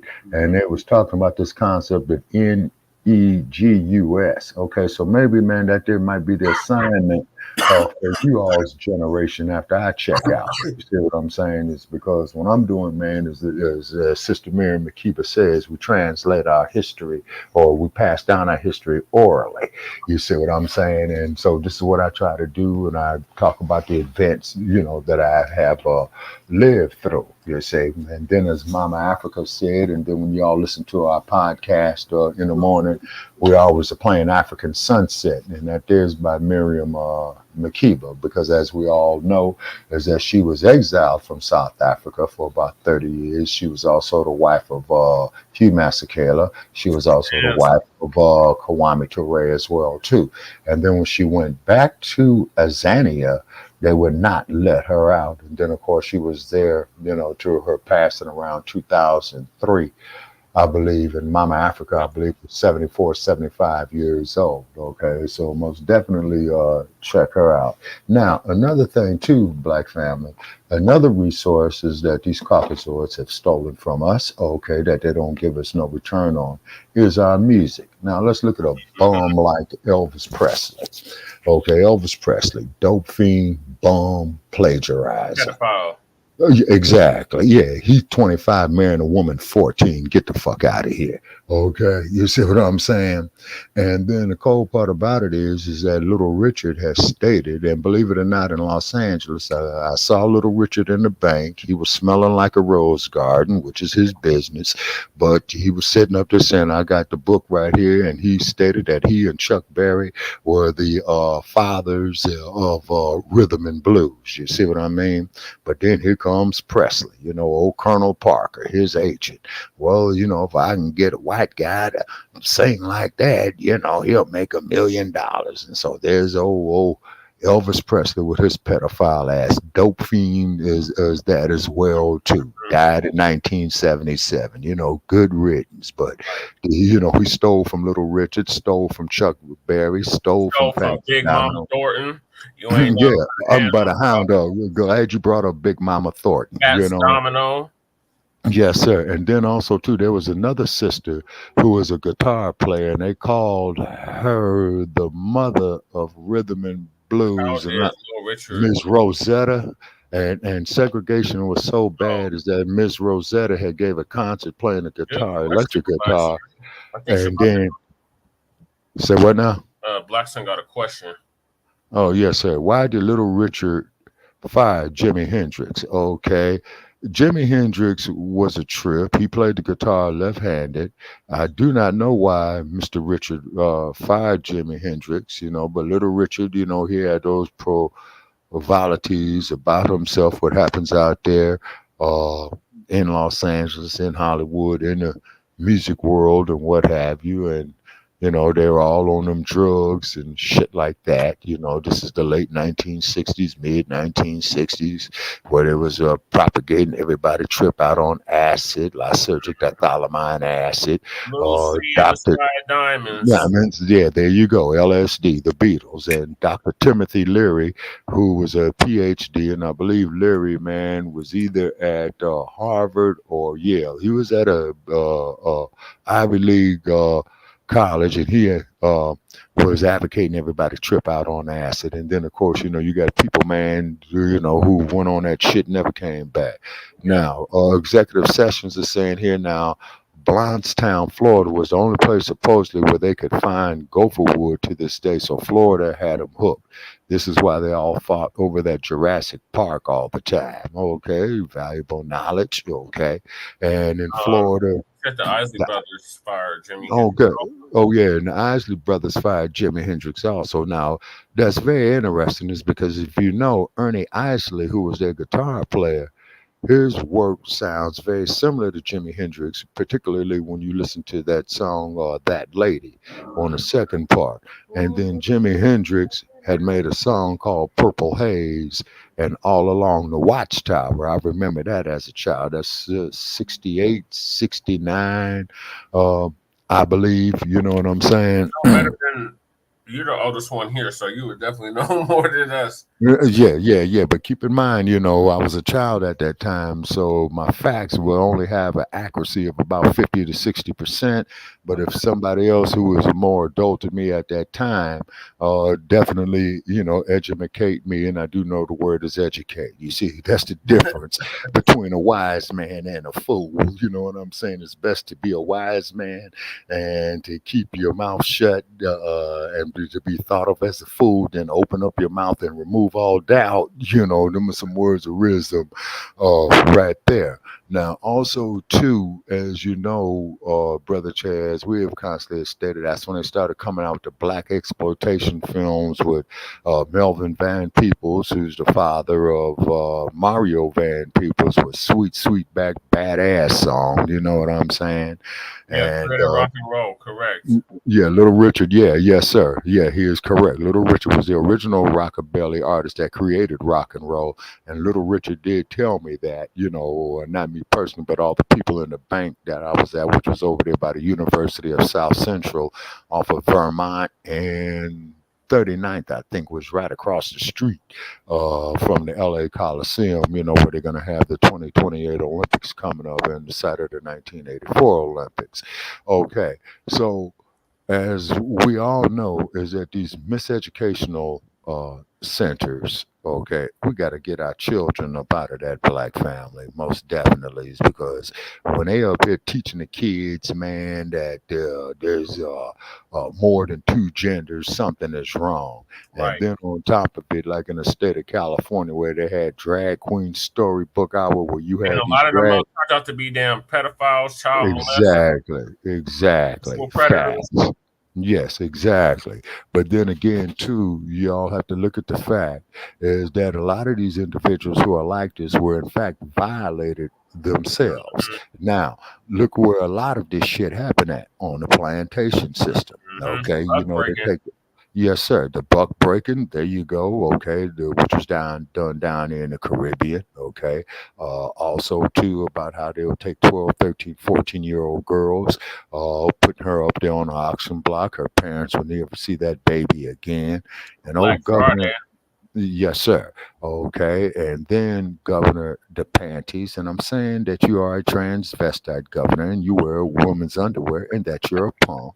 And then that the dump, as in human shit. And I want to make Black son that ain't gonna perfect. like that. You say what now? Black son ain't gonna like that. Or what? The dump as in human shit? Yeah. Well, man, something is wrong with Dump, man. Okay, you know, Dump might have been using too much of them damn narcotics. As you know, he's going up there with a tramp named Stormy Daniels, paying her $125,000, probably paying her to piss and shit on him as well too, because she got them diamond extras that do that shit. You know, yeah, I mean, man, you got some very, very sick individuals out there. You know what I mean? And then, of course, too, of how we discussed the motion picture Mandingo on the last Shabaka's Black Experience Enhanced, Brother Che.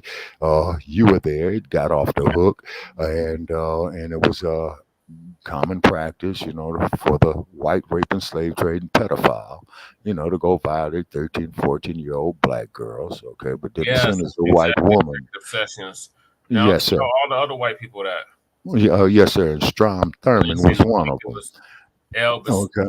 Okay, let's see. Little Richard, Ray Charles, Ike Turner, etc. created the rock and roll sound, and Elvis was just a kid studying under them, as he admitted, and then the same thing with Mick Jagger and the Rolling Stones.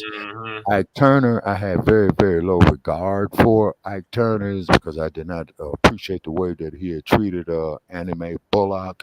You know what I'm saying? You don't use no woman for no sparring partner, man. If you got some steam to blow off, man, and particularly in a place like Los Angeles, in the Crenshaw district where Baldwin Hills is, where they used to live at, just walk down Crenshaw Boulevard, see the first dude right there, man, and haul off and hit him, man, and get your scrap on, man, and blow off some steam. You don't use women as sparring partners. Right. You see what I'm saying? You don't do that. You got too many heads out here to go hit. Go hit one of these crackers. You know what I'm saying? You know. And but the time, the sign of the times, gentlemen, is what it is. You see what I'm saying? And for you younger brothers, man, you all got to bring that cohesiveness back together. It's because when they see you united, man, they will fear you. This is why the police is J. murdering. Edgar Hoover say the greatest threat to national security was what?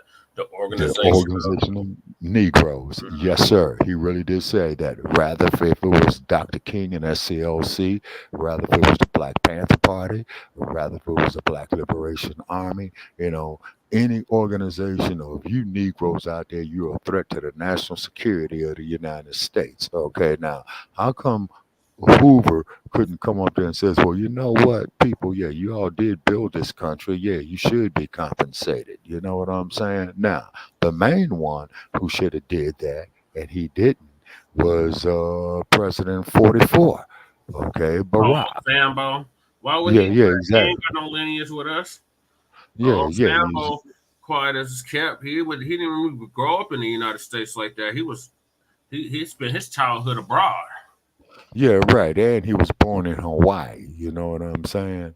And then also too, there's a sister over there in Hawaii. I forgot her name, and she has gone out there, has been crumb bumming on the colonizers and stating that Hawaii gets its independence from the United States. You see, but however, the reason why they Hawaii gets its independence from, well, you know the history of Hawaii, Shabaka. yeah, enlightenment. King Kamehameha, Yes, sir. when he needed to go get reinforcements, he went to Africa to get reinforcements. Okay, so then he had to go to the east, man, and then they must have been some hellified sailors, man, because that's quite a distance. Because he had to go out of the Pacific Ocean into the Indian Ocean to go to the east coast of Africa. Okay, all righty, okay. And like I said, you know, Brother Chen, you and I are gonna have our friendly debate, you There know, was on a famous surfer. His name was Duke something. oh yeah, I know who you're talking about. Yeah, dude was a famous surfer, like in the 30s and 40s and 50s, I believe. You know, Yeah, and he they came said to he the was. United States during the heart of Jim Crow, and he was treated Yes. as bad as black people, if not worse, because he was so dark. Like he was Yeah, exactly. dark. Yeah, yes, sir, exactly. I forgot his name. I think I Oh, forgot Jay his Just is name. back. Welcome back, Jay. Oh, okay. Hey, Jay, what's happening with you, man? Welcome with us. You know, and also to Brother Jay, I want to appreciate your help over the years, man, and your advisement of helping us build up Shabaka's Black Experience Enhanced, and we're a division of Frontline Black News, and we're trying to unite all of pro-Black media, man, because this bullshit that I'm seeing on CNN, Fox News, what's that fool, man, who goes on there with Gut Belly or Tyrus? We was talking about his ass Gutfield. earlier. Yeah, right. Straight screw. Israel was saying that Hannity was gonna smoke Black Sun. No, I don't think Hannity could out debate Mr. Blackson. You know what I'm saying? You know, yeah, because I give it to Mr. Blackson. You know what I mean, and what have you. Okay, and also too, Brother Che, the link to the StreamYard just came through my phone, man, and I've been on this link, man, for the last 15 minutes. So that once again, folks, that tells you what That they're was me, doing. Shabaka. I'm sending a link out. Oh, okay, all righty, okay. Now, executive session says that Little Richard, Ray Charles, Ike Turner, etc., created the rock and roll sound, and Elvis was just a kid studying under them, as he admitted. Now, it is very interesting. I'm gonna tell you all a story. When I was living in Los Angeles, okay, near the intersection of Western Avenue and Washington Boulevard, there was this place that I used to pass all the time that had a sign up there that said RCM. You know, it was a nice building and what have you, and I didn't think nothing of it. But then when I saw the Ray Charles story with Jamie Foxx, they went to that same building, and I didn't know that was Ray Charles music. Yeah, I really didn't, man, and no bullshit. You know what I'm saying? And then, of course, I went to elementary school right around the corner from 21st and Gramercy, where Marvin Gaye was shot and killed in 1984. You know what I'm saying? You know, so I've seen, you know, a little bit of history, you know, there in Black Los Angeles, but also too in Black Los Angeles, another figure that we got to recognize is a brother by the name of Paul Williams, who was Southern California's first black architect. Now, this dude, man, designed portions of Los Angeles International Airport, and if anybody's ever been through there, there's a building that looks like a huge spider, a great big spider with a restaurant up at top. You know, he designed that. He designed homes in Hollywood for Lucille Ball, Frank Sinatra, a few other celebrities. But the cold part about it was he wasn't even allowed to go into that neighborhood. He had also either designed the Beverly Hilton Hotel or the Beverly Wilshire Hotel. I think it was the Beverly Hilton Hotel, and that's the same place where Whitney Houston had transitioned, you see. And Hollywood has stolen a lot of black talent. And then let's look at we had a brother out here in Denver named John Henderson. They just Yes, sold sir. his house too. Them crackers is Oh, yes, sir. And then not to forget. right down the street from where I used to stay in that crazy house, Shabaka, in Okay. Island, in Okay. City Park North. But Okay. John Henderson, he designed several buildings here in Denver as well. Yes, sir. Okay. And then also, too, Mr. Oscar Mashore. Okay. That Brother Aleem had posted up about a year and a half ago. You know, he didn't get no credit, man. You know what I'm saying? And from what I understand, I think he was the innovator, man, of making action movies, man, of moving the camera, you know, with the riding cowboys, you know, with the stagecoach and stuff like that, keeping up with them. You see, so there's a whole lot of black talent that Los Angeles has stolen from us. And it ain't about our people going out there calling our women P words and our men up there, you know. Oh, I take that using back. it. I guess his house got a landmark designation, so they still got it Who is that? to it. John Henderson, Oh, okay. famous Okay. black architect out of Denver. Oh, okay. You see, so therefore, man, we come from innovators, we come from builders, we come from navigators, we come from mathematicians. Look at the University of Sankore out there in Timbuktu, you know what I'm saying, which is one of the leading educational institutions throughout the The actual world at first, that it's the time. first Yeah. university. Yes, sir, absolutely. And then it took you, man, if you're going to be a PhD, instead of 8 years, it took you 12 years. To get your bachelor's degree, it took you 6 years. To get your master's degree, it took you 10 years. You see, and then the cold part about it is look at the astronomical developments we made about astrology and astronomy. You see, it's because according to Dr. Ashwa Kwesi, and Piaki disagreed vehemently with this, okay, as Dr. Ashwa Kwesi, he has pointed out, is that when you take the height of the Great Pyramid multiplied by its base, it will give you the exact distance between the Earth and the Sun. Also, too, the Great Pyramid is dead I center of agree. the Earth's Exactly. landmass.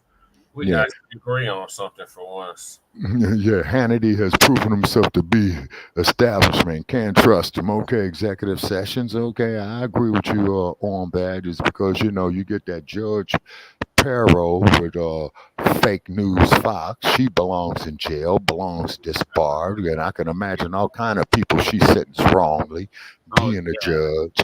Okay, Joey Reid with the readout. The Joyless jury's Reed, that Democratic shield.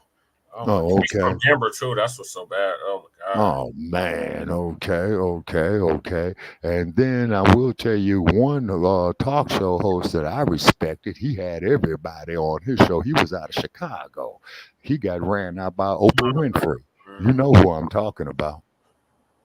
Oh yeah. The one and only Phil Donahue. Yep. Yeah, because I remember one time Phil Donahue had NOI members up there, and he had some of them Klux members up there, Yep. and this Jerry woman called Springer, in. Jerry Springer had the Ku Klux Klan on there. Oh yeah. Well, see, Springer, man, he was more of a comedian as opposed to a righteous journalist. It's because Phil Donahue had the neo Nazis up there, and the people would call and say, "Well, Mr. Donahue, I think that this is a disgrace. You got these individuals on the show." He had Dr. Khalid Muhammad up there. He had Minister Farrakhan up there. He's had Muhammad Ali up there. You know what I'm saying? And you know what Phil Donahue said, man, that I had to agree with him on. He says, "Ma'am, I don't endorse none of this right here. The only thing I guarantee is provocative conversation." Yep. You know what I mean? Yeah, yes, sir. You know what I mean? And then when they had the heavyweight champion Muhammad Ali on there quite a few times, this white woman is going to tell Ali, "Well, you know, you're so arrogant and this, that, there, the other." And Ali says, "Well, look, woman, you know what I'm saying? You all just like the rest of them. You paying to see me get my ass whooped. That ain't going to happen to the best of my ability." You see what I'm saying? But you from England, you know what I'm saying? Yeah, you from England, you know. And then old Sarge, he's going to sit up here and go and try to tell us that Sarge, he is so proud, you know, of the rape and save trade pedophiles in his family lineage. Well, as you know, Brother Chase, Sarge is Sarge, man. You know, Sarge sound like Henry Louis Gates with that shit. yeah, exactly. Now, here's another thing. Glad you brought up Henry Louis Gates, another ass scratcher in Yassa Boss. When Obama became the president, like about, I think this was like about it within his first 3 months, right? Henry Louis Gates, I believe he's a Harvard scholar, got a mansion up there in the D.C. area. Yes, sir. Okay, and he locked his keys in the car or something like that, Jay, and he hopped the fence, you know what I'm saying? And the police come up there and mistreated him. And what does old Obama get up there and says, "Well, Henry Louis Gates, another guy, let's sit down and have a beer. Let's sit down and have a beer." Man, do you know how that would have been me, man? That beer can would have been bouncing off that fool's mug, man. I'm going into my own house and you're going to come up here, you know what I'm saying? And after I paid my dues. But another thing about Henry Louis Gates, man, that I kind of disagree with is that he was running his DNA. He did it on Samuel L. Jackson, who was from the Mende, okay, as Sin Q. And then he did it on another and did it on Oprah, and then he did it on this other sister saying, "Okay, well, ma'am, you know, all your heritage, you know, is from the Native Americans, so support your premise on that there, Brother Che." Okay, but I noticed that Henry Louis Gates had placed more emphasis on the invaders of our bloodlines as opposed to our African heritage, you see, and that's a personal issue I got with him, but that's just my opinion. They say now, old Sarge, who gets up there and says, "Brother Che, you heard this, that he is so glad if everybody that was in his bloodline, he wouldn't exist." That may or may not be true. Oh, man. LaDainian Tomlinson. Sickening. Yeah, sick. Football in America. Yeah. He was on that bullshit too. Yeah, and I remember LaDainian getting up there talking about, "Oh, I'm so glad to be a descendant of Master Thomason and what have you." And the only thing that he did was violate the black woman in your lineage. That's all he did. You see what I mean? You know, and then on top of it is, too, is that if you are a black man in the state of California, and you see a sister with a whiteboard, he disrespects her, and you go whoop his ass, do you know what they're going to charge you with in California, sir? A hate crime. A hate crime. You know, now the brother Executive Sessions is saying, "Have you heard of Dr. Gabriel Oyabo, and do you subscribe to his mathematics?" Okay, Executive Sessions, I'm making a note of that, and I'm going to research the brother. You know what I'm saying? It's because I'm not the most brilliant motherfucker that there is out here. Actually, I'm quite ignorant, you know, the older that I get and realize. You know what I'm saying? But the only thing that ignorance means is that, you know, you don't know any better or lack knowledge of. Okay, hey, like all of us, we got knowledge of our black history. I don't know how to fly the space shuttle, so therefore, man, I'm ignorant when it comes to flying the space shuttle. You see what I mean? And getting on the space shuttle, the old TV series, Star Trek from the late 1960s. Nichelle Nichols. I do not mean to disrespect the sister's memory, But off of research that I've done, she was perhaps one of Hollywood's biggest bed witches. Oh, damn, somebody.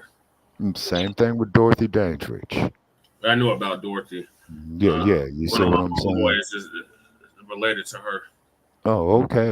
And I'm not disrespecting these women. We're just saying what is. You see, and what this is, gentlemen, is this all part of the system of white supremacy to demasculate us. This is why they love it when we're going out here. Oh, NGR it is. Oh, NGR, I'll kill you. But they hate what's going on right here. Well, you got 5 brothers right here having an intellectual conversation. Oh, and I really wish we could have Bianchi's sorry ass up in here. He'll get smooth humiliated, and he could bring his master Joe Gibson with him. And then, of course, Brother Jay, we have a time and we love crumb bumming on Joe Gibson. But one thing about old Sarge, Sarge will stick to his guns, you know what I'm saying? And Sarge has been through it, So the next time we come across Sarge, we're going to let Sarge know we are hereby charging him with desertion.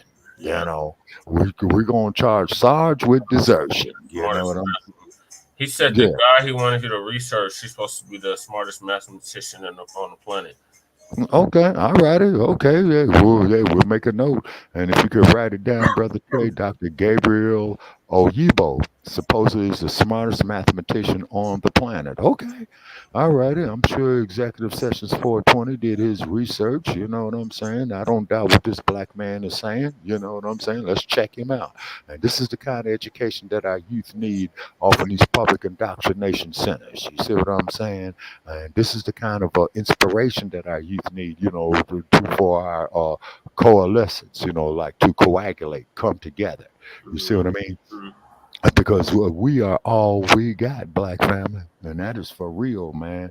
And I mean, man, hey, look what Obama did. Look at Uncle Tim Scott, Warlock.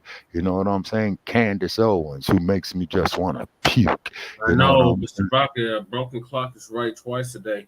Black Son was up here playing clips from goddamn Candace Owens and fucking Margie Taylor Greene. I was like, oh, I can't stand God, man.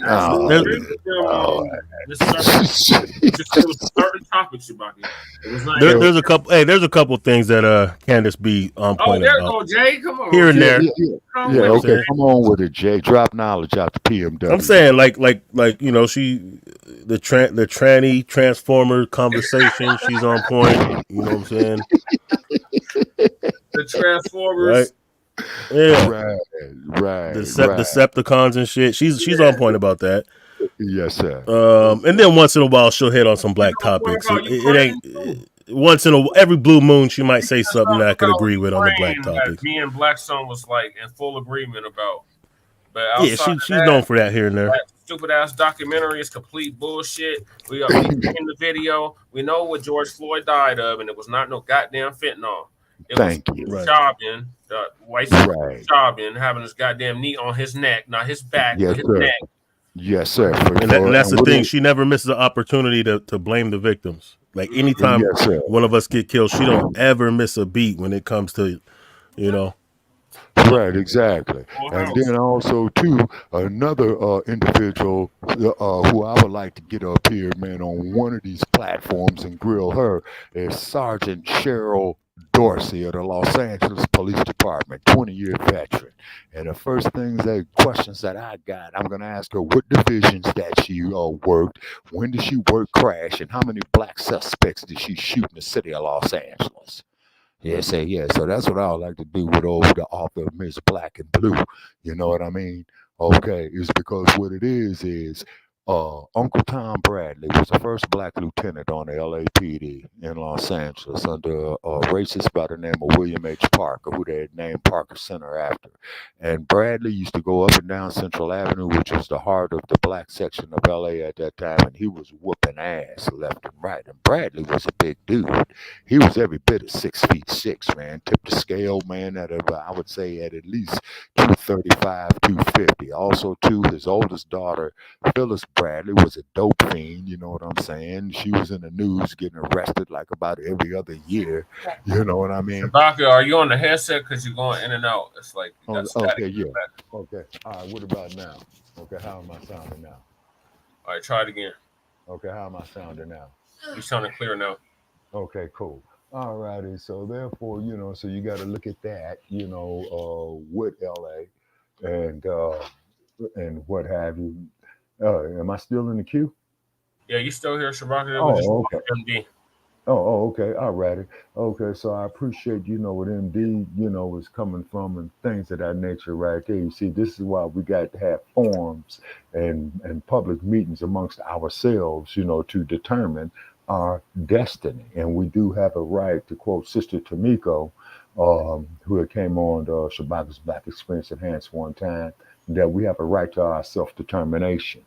You see what I mean? Is because you could best believe that all these Kens and Karens are doing their damnedest to have us effeminized, incarcerated, or entombed. Yeah. Yeah. So, hey, yo, I want to ask you guys this. What I don't know if you guys already covered it or not, but the situation about the immigrants and all that, man. Well, that's what we was originally on, Jay Dizzle. Yeah. And Lady Che want to join, I guess.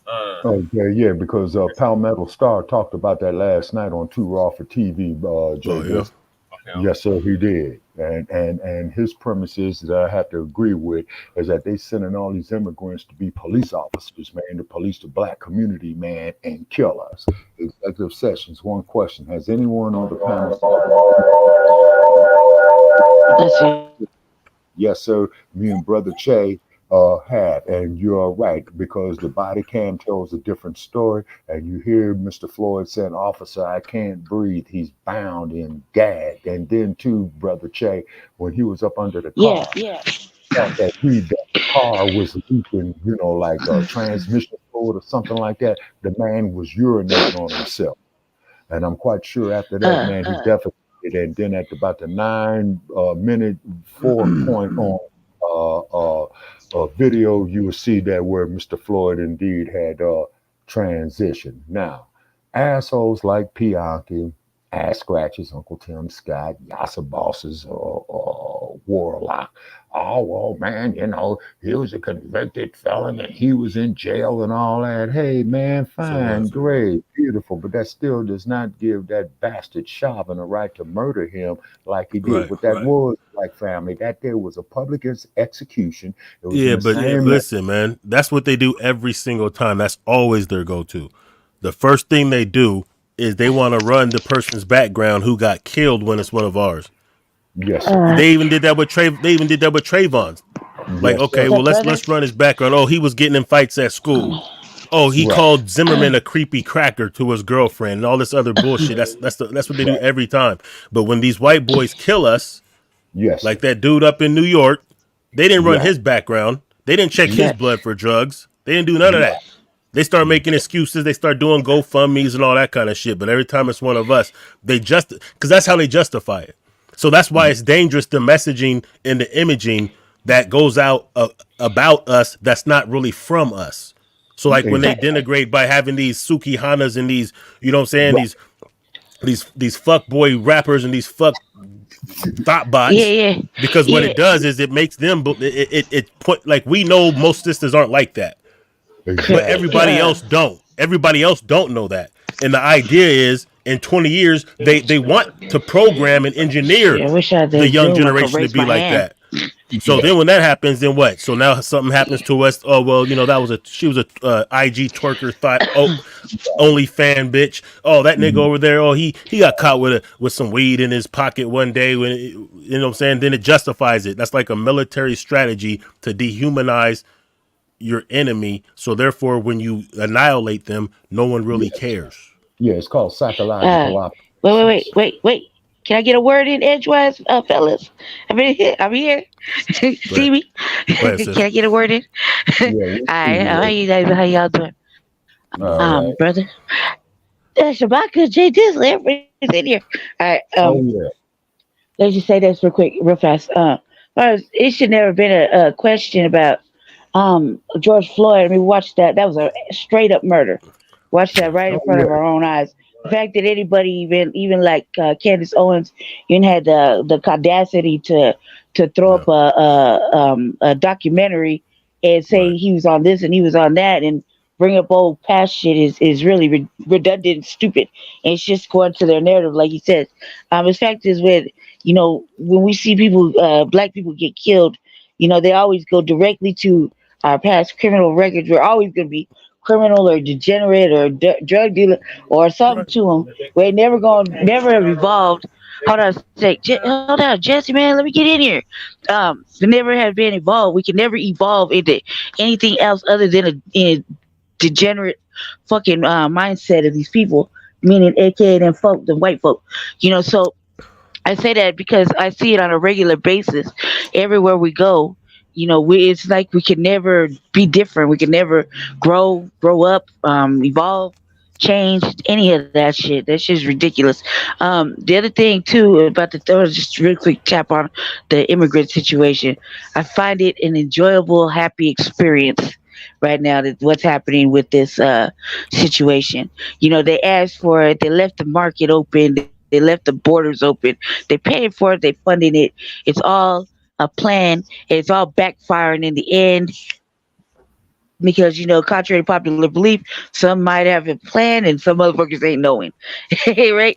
So you're seeing it in every city, right? But now they're starting to be concerned about the actual homeless people that were there before the immigration had started coming for this huge migrant problem, right? Now we're concerned about our actual citizens. When we weren't, then they weren't concerned at all. They could give two fucks about our immigrants our actual residents that have been homeless on the street, struggling for the last decade and a half. So I find it very humorous that they want to open up all these shelters and you see these migrants posting up tents and shit. And now it's starting to become an issue when it was our homeless people who didn't have a place to go, couldn't get shelter, couldn't get food, couldn't get clothes, can't get nothing, not even a fucking look in the right direction. And now these immigrants have to be living in the same conditions, but yet nobody's still speaking on that they get checks every goddamn month to be here. Whereas our regular people can't do it. I want to I don't know if y'all seen this. There's this video that hold up. This video I seen on Twitter, and it's this dude explaining like how much they go out of their way, like where he's from, and he's explaining all these different things that they give him, and saying like free $180,000 towards a house and $1,000 a month. You want if I could share it, I'll show it right now. Okay. I don't know if you guys seen it before. Okay, yeah, I think I heard about that, Jay, but if you got it, man, please share it if I'm authorized to say. But executive sessions here was saying is that George Floyd would pass a fake $20 bill. He wasn't listening to simple directions. And the only thing that George Floyd was doing was saying, "Officer, I can't breathe." You know what I'm saying? So like I said, man, that's that bullshit. Yeah, I seen the body cam. I don't know what the point of that comment is. Let me see. But I seen the body cam and it was foul. It was nothing about the body cam justified what happened at all. Yes, sir. And then also too, executive sessions 420 is saying is now those cops in Memphis actually murdered that man. Oh yeah. Okay.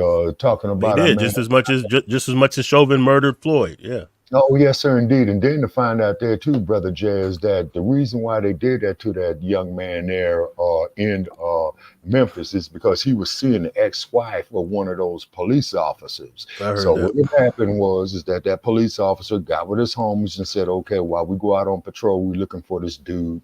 And when we find him, we're going to smash him. You see what I'm saying?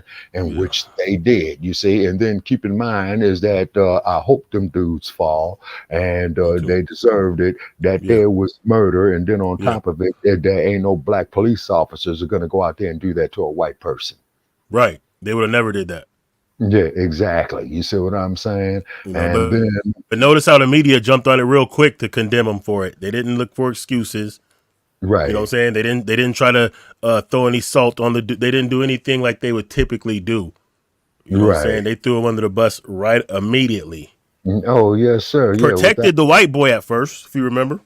Exactly. You see what I'm saying? And then what had happened was as it started unraveling, and then he was only like 80 yards from home, and then he was calling out for his mother, you see, and they kept beating him and beating him and beating him. You see, you wasn't trying to make no arrest. Just like when they beat Rodney King with that baton, they hit him 52 times, man. Okay. You're hitting a dude 52 times to make an arrest. So I appreciate what was the dude's name? Who took that video? What was his name? It wasn't George Floyd. I forgot his name. But anyway, what had happened was that after the Rodney King incident out there in Foothill Division, and I could take you to the exact corner where they beat him at, which is on the corner of Foothill and Osborne, and a section of LA called Lakeview Terrace. So Daryl Gates, who was the chief at the time, is getting the reports the next day from Sergeant Kuhn and what have you, who don't have no recollection of the incident, by the way. And it says, great work, you guys, this, that, there, the other. So a local news TV station goes up there and says that when we got a video right here last night, Chief Gates, and Chief Gates is saying is that he listened to it, man, and he got sick. Is because now they've been exposed. And then when they moved that trial from Los Angeles County to Ventura County to Reagan Country, and they came out there and said, well, Rodney King got what he deserved and this, that, there, the other, then that's when you had the biggest party, man, you know, in 1992, as far as U.S. urban riots are concerned. You see what I mean? You know, but that's the part they don't want us to know. You see what I'm saying? That's the part they don't want us to comment on. That's the part they want us to sit up there and say, oh, just go for it. You know, we're all the same. No, we're not the same. And this is what I tell guys like Joe Gibson and my man's partner there, Pianki, you know, come out here, man, you know, to this Las Vegas heat in the middle of August, man, and I'll show you in less than an hour of how we are not the same. But you got to leave your sunscreen at home to prove my point even further. You know what I'm saying? You know. And then on top of that, okay, where's Brother Che? Okay, Jay, it looks like it's just you and me, man, for right now. I'm right there, Shabaka. Oh, okay, and also too, I just brother. have to go on mute and everything for Lady Chat to speak because we're in the same room.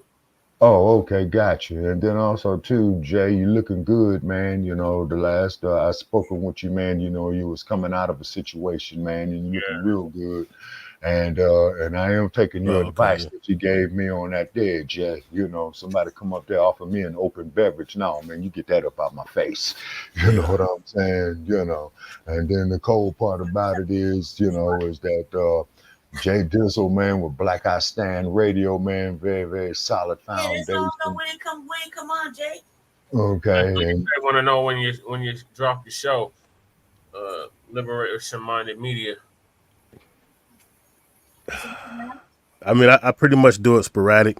What I plan on doing is just revamping everything. Yes, sir. You know what I'm saying? I'll probably just take all the videos, make them private, and then just... But I got to get a couple other things in order first, though. So it probably will be like when I really get serious about it, and probably bring back the Blog Talk show. At least that way I can integrate them so people could actually call, because I know everybody ain't trying to do the StreamYard and all that. Some people just like to call it. Yeah. Oh, yeah, brother. Yeah, let me know. I always call it. Now, Executive Sessions 420 here is saying that he works in a facility where they did physical restraints, and they always teach us if someone dies during a restraining and you're out of your position, you could be liable for contributing to the death. Yes, sir, Mr. Sessions. It's called manslaughter. Okay, you know, and or what they would call in California murder too.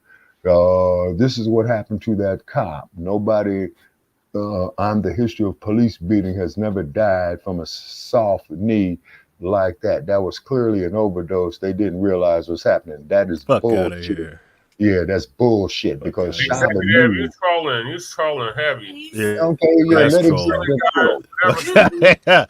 Oh God! I mean, listen. Listen. Yes, sir. The fact that they'll do a reach that fucking far. Yeah. I mean, it's almost not even worth entertaining, because if they're that desperate, we're talking about either an idiot or somebody who was just dedicated to the propaganda. Absolutely. Either way, fuck them. You know what I'm saying? I don't want to bring all that to to you guys' program, but I mean that's just ridiculous, man. Oh yeah, totally, man. And what it is called cognitive dissonance. You know what I'm saying? Do you know anybody know who that person is? Okay, this is Executive Sessions 420, and Yeah, then no, also but do you guys know him? Executive, we Yes, going sir, in I the know. timeout for that dumb shit. Yeah, Okay, yeah, so it's just yeah. the trolls. So they sometimes they send these troll accounts in just to say goofy shit. I've seen it before. Oh yes, sir.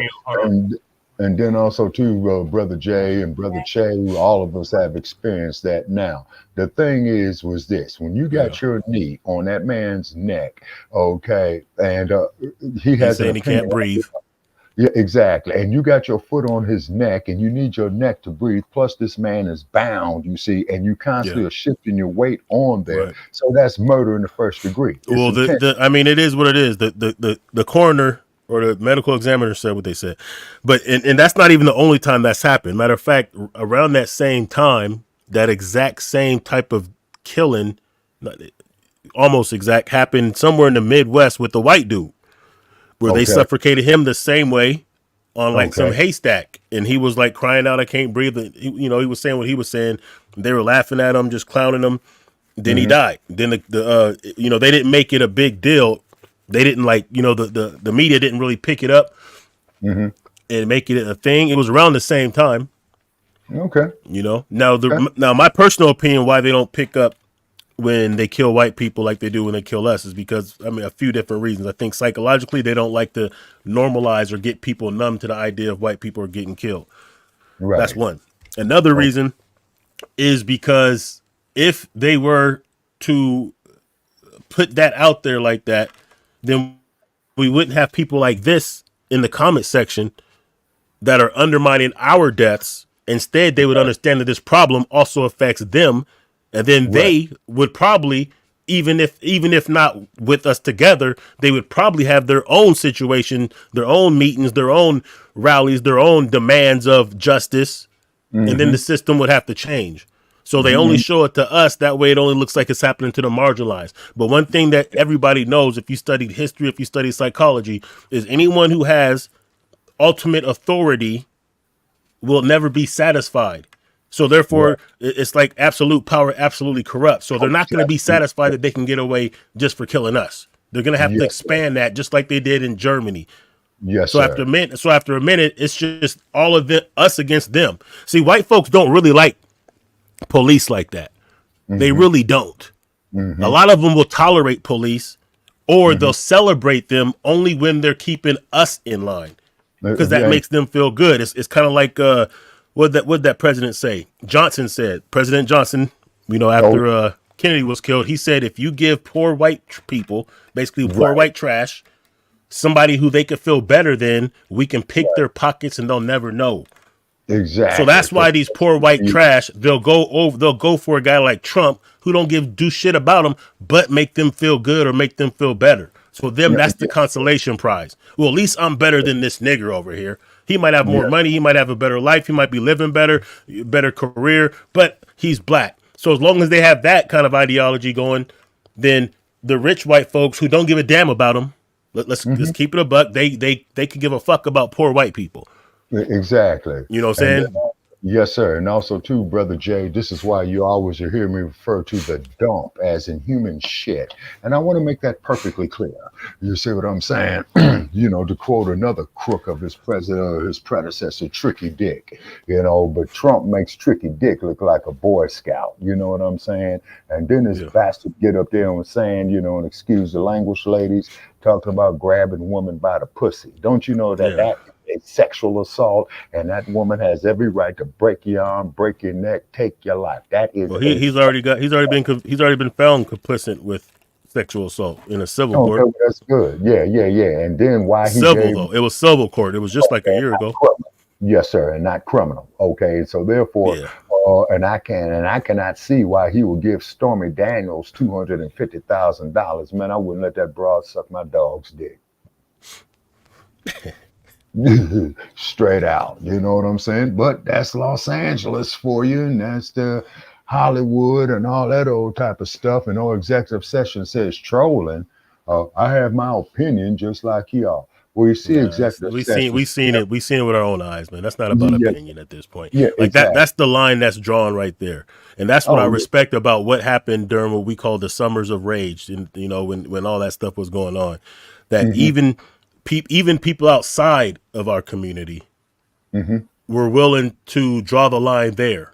You know what I'm saying? Right. Like at least they were like, "Yo, I don't even want to be affiliated in the Right. same camp with these kind of motherfuckers, so we're riding with y'all." You know what I'm Yeah. saying? Right. And I respect that because at Okay. least they're willing to divest themselves from something that was that sick because it was so blatant. Yes. There was no in between. There was no fence. That's the Right. litmus test right there. If you could justify that shit, Yes, sir. you're just garbage. You're trash. There's nothing we Yes, can really do Yes, with you. sir. But I'm And glad that those who didn't feel like that identified themselves, you know what I'm saying, and at least let it be known and called out their own people about Yes, sir. how demented that was. Because anybody who could justify that, they're of the lowest human nature. You know what I'm saying? Like who knows? There's nothing that they wouldn't do. When you could see something like that go down and say, "Oh yeah, well that was whoop de whoop." There's nothing that you wouldn't do. Like we can't trust you around kids. That's that pedophile Right. vibration. That's that Right. anti-human. When we talk about devil, that's what we talk about. We ain't talking about somebody in the ground. We're talking about somebody who is so demented, so Yeah. regressed in their way of thinking that Hello. they're you know what I'm saying? Real shit. Yeah, no, I'm here in the chat room right now. What's happening? I could leave here if you need me to. Yeah. Okay.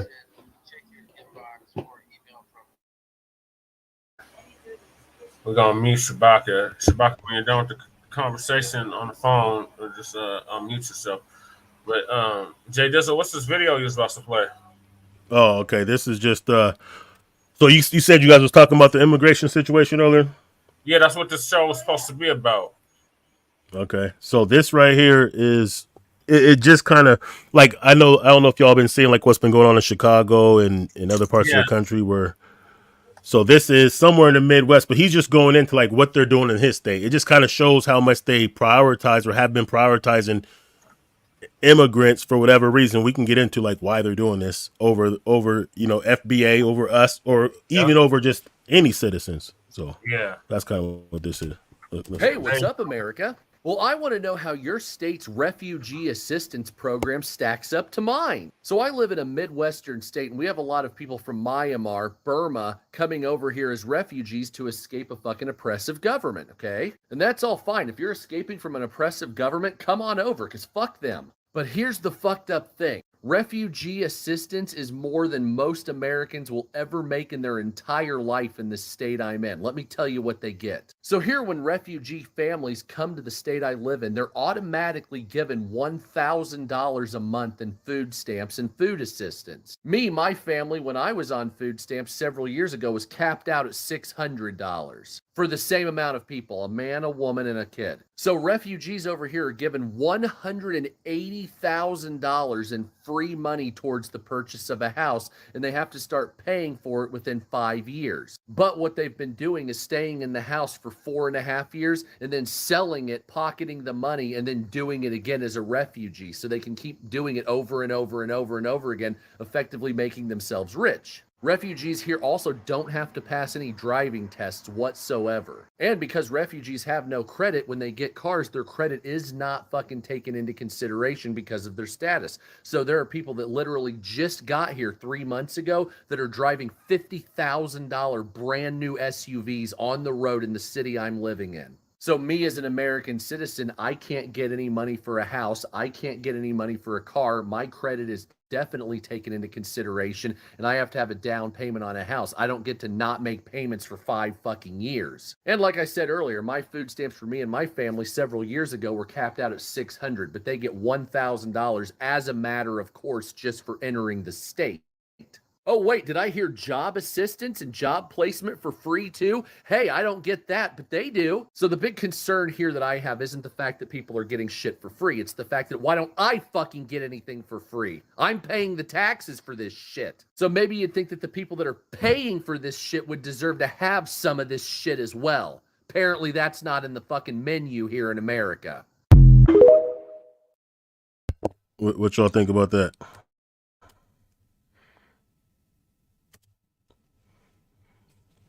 Y'all see that?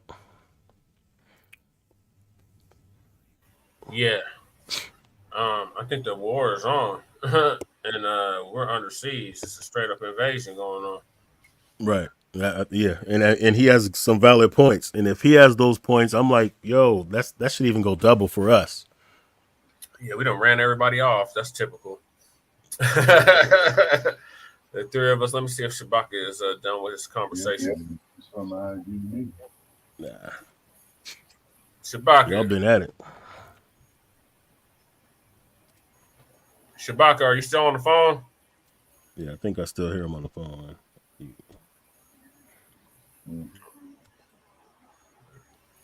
Okay. Yep. So we already know what it is, Jay Dizzle. Like we definitely tapped into the new black media. These are the buffer classes. The Democrats are running scared. They're in desperation mode. Yep. And they are thinking that they're gonna legalize 500,000 illegal, now temporarily legal Venezuelans to replace the black vote. They sadly mistaken, because the vast majority of them, they come from anti-black countries and conservative countries at that. Yeah. So, Yeah, it's gonna backfire. But look at what they're willing to do. Like think of all these resources that they could be given to people who actually need them. That's right here already. Like in Houston, I've been going back and forth. I've been living in Houston for a couple years. H-Town. Shout out to Phil Scott. Yeah, And, I mean, and I still come to I'll be on the West Coast, but kind of back and forth lately. But even in Houston, it was so ridiculous, bro. It took me like 3 months just to get my license switched from Washington State to Texas. Damn. Meanwhile, there was these illegals coming in and just blam, blam, blam. I'm like, yo, what's up with this? How come, you know what I'm saying? Oh, well, they have their paperwork. I'm like, what are you talking about? Like I got my birth certificate. I got my license from Washington. Right. So if I could already drive. It's not like I can't drive. I got a license already. Right. You know what I'm saying? I got this, that, and they just kept on, you need one more piece. No, you need this. Cost me like a few $100 in like 3 months just to get it. But I know illegals who have their driver's license in Houston. So it's like, man, what are you guys doing? They're securing their buffer class. And like they were always pouring into Houston.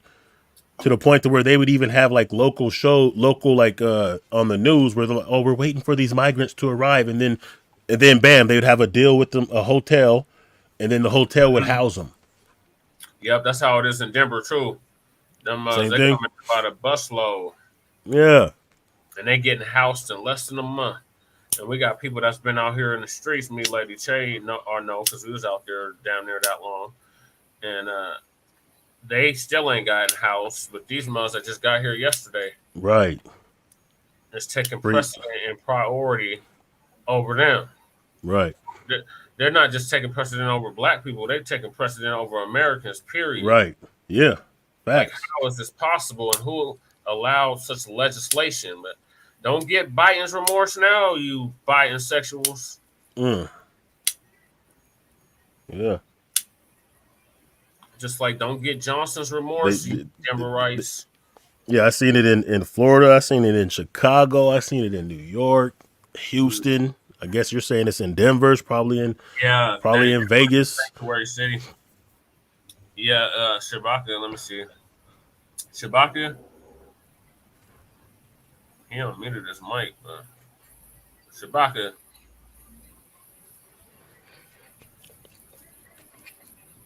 Shabaka. I don't know what's going on, Shabaka. We done lost all the viewers now. We ran everybody off, Jay. Okay. They can't take it. It's all good. It's that real spill, though. They can't take the heat. Get the hell out the kitchen. It's that real B1 FBA spill. You know? Oh, they was not ready for that. Not at all. So we going live again later on tonight or tomorrow for Frontline Black News. and the revolutionary agenda. What time? You're in the central. Are you in the central or the eastern? I'm in West right now. Are you in the Pacific? Okay, it'd be Yeah. 9 o'clock. Oh, Joe Cool. Oh, snap! You down with the arena? What up, Joe Cool? That's good, baby. How you find us? Just I got your fucking notification. Oh, bet. Okay. I'm looking forward to Joe Cool. He do the auditing of the police. He be on. Okay. I seen. Oh, for real? Yeah. Okay, I seen that. I be binge watching those audits, man. My man. This is our day one B1 soldier. Okay, I seen Joe Cool before. What's poppin', man? Okay, my man, good. Very good. Yeah, that's what's up, G. Keep giving them that work, man. Give them that work. We need that. Are you in Chirac now? No, I'm in Colorado right now. Actually, I'm closer to New Mexico. I'll probably be in New Mexico sometime tomorrow. Okay. Because we was gonna ask you about the town halls in Chicago. I've been filming I saw it was the migrant clip. I've been filming a lot up at the police stations and stuff like that. And personally, sleep up in the police stations. Yes, they sleep in the police stations. I've been going out there big up in them because I know the cops, especially in my neighborhood, really concerned about what I think. I could give them some bad press and show that, and they look like assholes. I went up there to tell them that, and I appreciate what they're doing and blah blah and this and that. Hell yeah, I know you on it. Yeah, that clip we just saw, well, you cats saw, I just saw it, so I know what you guys were talking about before I hopped up here. Where they put the guys in the gym. I would assume that was a total political play. You don't have to use the kids' gym. You're trying to make people hate each other. I think that's sickening. That's the way I saw that play. What you mean? I mean, I saw they put him in the gymnasium and some guy commenting that, see, Biden's a piece of shit for, that shit. Now you Democrats regret having him here. I think, no. I think the guy said it well. We don't regret having them here. But if you really wanted to help them, you wouldn't be taking over the boys' gym. This is a city. There are many places where you would have put them if that was your goal. And here, you can only mean to cause trouble. Yeah. It's logical. Undermine. Yeah, we're right. Yeah. Undermine. Yeah. So really, they're playing. You know what I'm saying? They're playing Peter off of Paul. They're making it to where it's gonna be some type of resentment. You feel me? Yes. That's part of the plan. It works well, and it works well, bro. And it's like, a lot of people. It's like, I've never would be somebody who would be like, just because you're not from here, whoop de whoop, because this is a place of it is what it is. What makes this country. My thing is like this though. You got resources, man. You know what I'm saying? Pull these resources out. Like, if you're gonna do what you're gonna do to help others, that's noble. But take care of your folk first, especially the ones that built this motherfucker. Let's keep it a buck. Nobody should have to work 40 hours a week and still may not be able to have a home. That would show that they really gave a fuck, right? Right. We wouldn't be arguing over migrant shit if they really cared. It would be obvious because I heard that all these big employers could give all of their employees a house, a car, and something else, and they wouldn't even they wouldn't miss it, bro. Behind it. What do you talk about? They would. You think Bezos would miss it if he doubled everybody's salary? Right. Come on, man. Come on. They could do that. They could double all the salaries. But the thing is, we got a situation where all of our politicians, they're lobbied and owned by corporations and banks. Sold by the lobbyists. Yeah. Right. So they're like, yo, we don't want to pay minimum wage, and we're going to give you this money to go ahead and push that. You know what I'm saying? When you take your vote, just remember, here's an $80,000 bag. Here's a $100,000 bag over here. You know what I'm saying? And this is what's so twisted about it. The way they sell it to the public is that this company means job. That's the way the politicians who are sold, who are bought and sold, sell it. They be like, we need to give this company whatever they're asking for because Right. there are a lot So of they're jobs. going to create out jobs. They're going to create jobs. Yeah. here. Yes, and we Yeah. fall for that nonsense. Well, remember they every time. did the same thing with the bank. Remember 2008, right? was Remember on that? Yeah, I do remember the That was bank on Okay, collapse. so 2008 crisis. I remember because this is when I first started paying attention to politics because Obama, of course. You know what I'm saying? And listen, I'm gonna keep it a buck. Obama inspired me because at that time when he was first running, I was unemployed. I was getting up every morning, going on these interviews. So just seeing him chop it up kind of gave me a little. You know what? I'm gonna go get my Yeah, Obama good. on this interview and whatever. Anyway, that ain't even the point. And I Let me got say, into I mortgage. was a And I was fan in mortgage. before Go he ahead. was even. I was a fan back when he was senator. Oh, Before you he from the even got side? Okay. popular. I'm from Yeah, he's from Chicago. the I was a Okay. fan already. Yeah. That's what's up. So anyway, so check it out. So I don't know if you remember this when they first, because remember it was Bush, right, when it really Yeah. happened, and then I think he put together some kind of stimulus package, or whatever. Then it transferred Yeah. to Obama, Yeah. and there was an argument going on about, well, maybe we should just go ahead and give the money directly to the people. That was Right. part of the conversation before they start cutting checks to the banks. Right. And then the other side was saying, nah, because if we give it to the people, they're just going to hoard it. They're not going to spend it, so it's not going to enter the economy. But if we Yeah. give it to the banks, then they'll give out loans and they'll stimulate the economy. That's cap. That's This cap, is bro. this is what that right there is what solidified it for me that Obama was a sellout. Blah blah blah. They went from let's give the money directly to the people to Obama. He gave them the first stimulus, and not only did they not use it for the people, they gave it to all of their big wigs and headhunters and executives, Yeah, and they were like, CEOs getting, yeah. yes, they were like, what the fuck are you doing? They was like, hey man, these people are expensive. We had to do that. That's not what we gave you the money for. Sorry, that's what we had to do. What's Obama do? Turn around and give the exact same amount of money again. That was to rob us blind, bro. 700 million. I don't know what it was. Man, but look, bro, Yeah, same thing happened during the pandemic, though. 80% 700 of billion. 80% of those trillions that just went, they went to big companies. Yeah, they gave Uh, $1,200 to the people, but 80% of all those trillions, not billions, Yes, trillions. yes. And then you want to wonder why there's inflation. That's why there's Yes. inflation. Yes, Because they, you're pumping money. Look, I've been studying crypto and studying Bitcoin, whether you agree with it or not. It's taught me way more about finances than even college taught me. You feel me? You understand supply and demand. You understand the effect of them taking the money off the gold standard in 71. right. Right. So like Right. if like in the 60s, you talk to your parents and they could go out on a date for $1. You know what I'm Yes, saying? You can go out and get some McDonald's or something. You can go to a movie. You can do all that. And you're good. Why? It's not cheaper to raise cow. It wasn't cheaper to raise cows then. It wasn't cheaper to grow wheat then. It's because it's not more expensive now is what I'm saying. It's because the dollar's not worth as much. Because Exactly. It's because for one, they you took it inflated off the the buck. gold standard. Yes. And then you printed overinflated it. more. See, when it was on the Yes. gold standard, you could only have as much money in circulation as you have gold in reserves. I don't know if you Go ahead. cats are aware, but in the last 6 years between Trump's 4 and Biden's last 2, of all the fiat currency that's out there, those 2 clowns created 90-something% of it.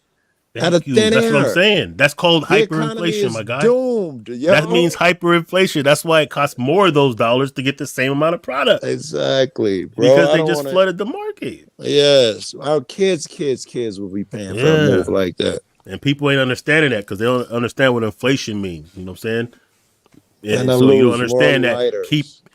keeping your money in the bank now. You can't even save your way you can't save your way to wealth these days. That's right. That's been increasingly difficult. In fact, It's in impossible Denver. now because keeping your money in the bank, you're not getting the same percentage that inflation is. Inflation is so much higher than the Right. interest rate. A bank's going to pay you 1/4%, 0.5%, maybe 1%. But Right. inflation right now is probably about 10%. So Yeah. that means if you have $1,000 in the bank at the end of the year, now you're going to have $1,000 in 10 cents, which is more. It's more, right? No, it's not, because you just lost 10% of spending power. So now your $1,000 only gets what 900 would have got last Right. year. So you're losing purchasing power All right. Yeah. That money would have to work for But they you don't teach that in nowadays. school though. They're not gonna. They don't Right. teach us that in school. Right. Yeah. Nowadays, if you're not investing that money in something that's going to keep got ahead of the fucking vast inflation gotta and hedge shit, that you'll be inflation, a yeah. victim. Yeah. Yeah. There was something else that you was on to. I want to come. I'll never remember it. I'm too fucking high, and I lose more lighters, bro. I swear. Hey, so how'd you get into auditing, man? What made you want? Let's talk about that for a minute, bro. All right, yeah. Let me get. Hold on. Let me find. Oh yeah, hold up real quick. I gotta go grab a lighter my my damn self. Hold up.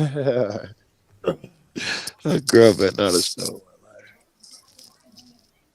my lighter. I found one.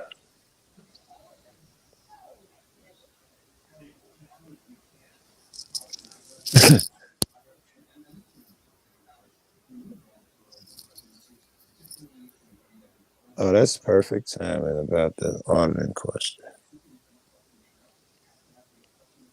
That's what weed. Who am I up here with? That's still up here.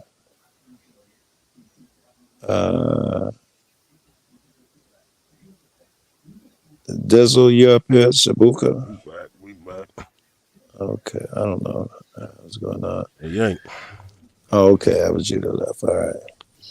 The auditing, shit. Perfect timing, Joe. I just dropped a vid today, this morning, celebrating my 100,000 sub.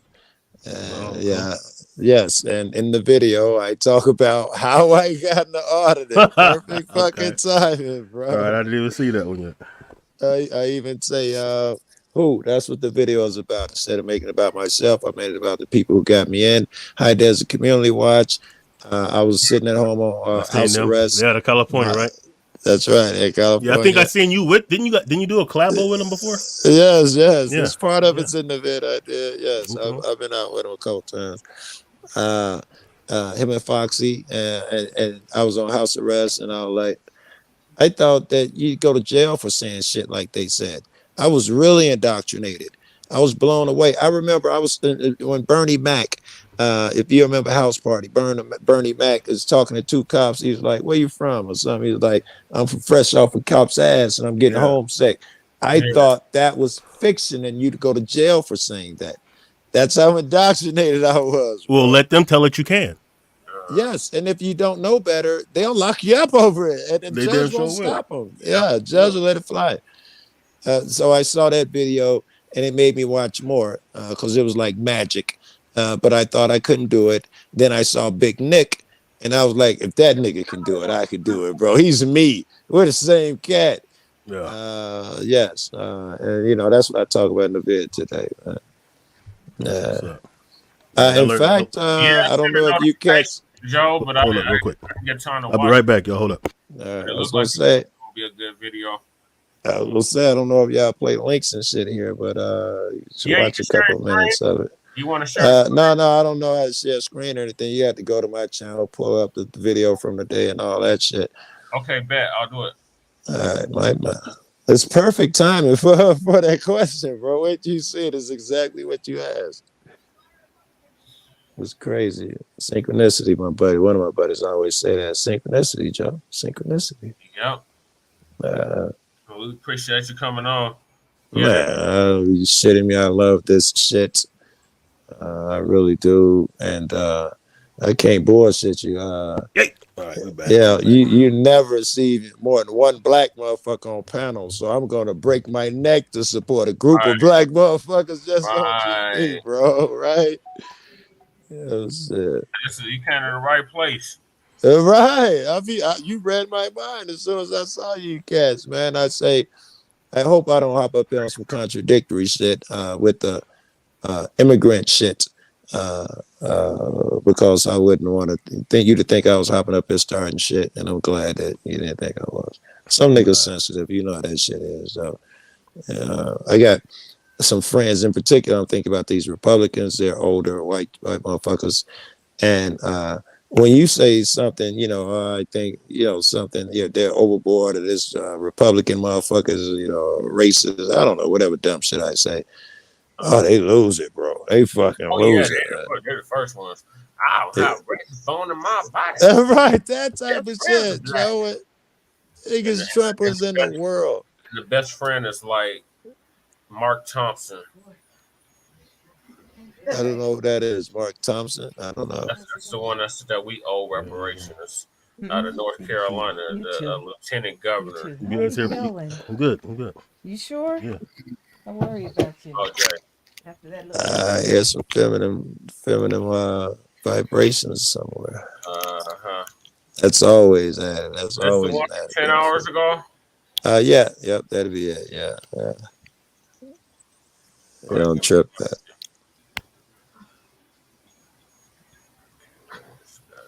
You'll know these auditors. Then you know Nick now. That's who the video's about. Oh, okay. Yeah. Yeah, I haven't seen them in a while. Yeah, I talked to him. I talked to both him and Hot Desert in the last couple of weeks. Yeah, me and Pete, Pikes Peak got into it. No, I was talking about him today. One of his buddies is staying over here. No, right, I'm back in the studio. Yeah, because he kept trying to hit me with that Southern Pride shit, and I'm like, nah. Yeah, man. It's not what that shit represents. No, right? I'll Is give that you the new one right there? Yeah. I'll give you that Southern Pride shit. One out of every so and so, but most of them, we know what they on with that shit. What you talking about? The flag? Yeah. I mean, but here's the thing, though. If you really think about it, they mad because they lost that war, right? Yeah. Oh, yeah, And big time. Hold up. But they're mad at who they lost the war to. Remember, the South was kicking the North's ass. Right. They was mopping them as you would expect them to, because that's where all the forts was. It was their terrain for a lot of the war. It was us when they let us in war. That's when the tide switched. So they didn't just lose to the North; they lost to us specifically.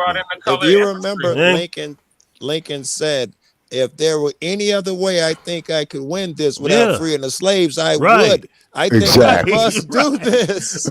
Exactly. And like, then I don't want to let the niggers in, but I'm not gonna do that shit either, bro. because you got to We remember, got you got to kind of think about what was going on that would even make that such a big deal. Like they were on the verge, and this is why the South is even broke right now. Now that when they lost the slaves, now that they've been broke ever since. You feel me? Sir. But they was balling, they was balling out then. Because imagine free labor, of course you balling out of control. Right. And think about the innovation. Like the innovation was us. At that time, yes. Yeah. So it's like, okay, the South realized, okay, we don't really even have to ship our stuff up north because that, the Industrial Revolution meant now they could ship it straight to France, straight to the UK, straight to Spain. Yes, they could ship it straight overseas, bypass the North. The North is like, yo, we're gonna go pull if you do that. And the South was like, yo, that's your problem, man. That is not my problem. You know what I'm saying? So, And then, not to mention the great migration into the north, up to cities like Chicago, Cleveland, Philadelphia. You know what I'm saying? I'm a result of that, bro. I'm a result. Oh, you and me both, yes, sir. And then White Flight followed that. Remember that White Flight when the black people moved in, all the white businesses and white people moved in. Yes, sir. Yes, sir. Oh, cool. You want me to start the video? Yeah, let's peep this audit out, man. I gotta see this. Yeah. Okay, where's this at? Excuse me. This is in Aurora, Colorado. Oh, okay. I'm familiar with Aurora. I'm doing all right. Can I ask you how you doing, man? You got to give it. That's where we are right now. Can I ask you what happened here? How you doing? Does the dog do double duty? Does he do drugs and bombs? Nope. Just bombs? That's Walmart evacuated in He's trolling. Pay attention. Colorado. Bomb threat. But that's gonna have to wait because this vid is about you and these guys.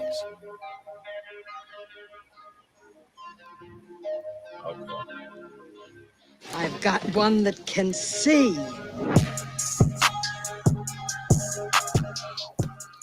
There are a lot of cats out there that I admire. But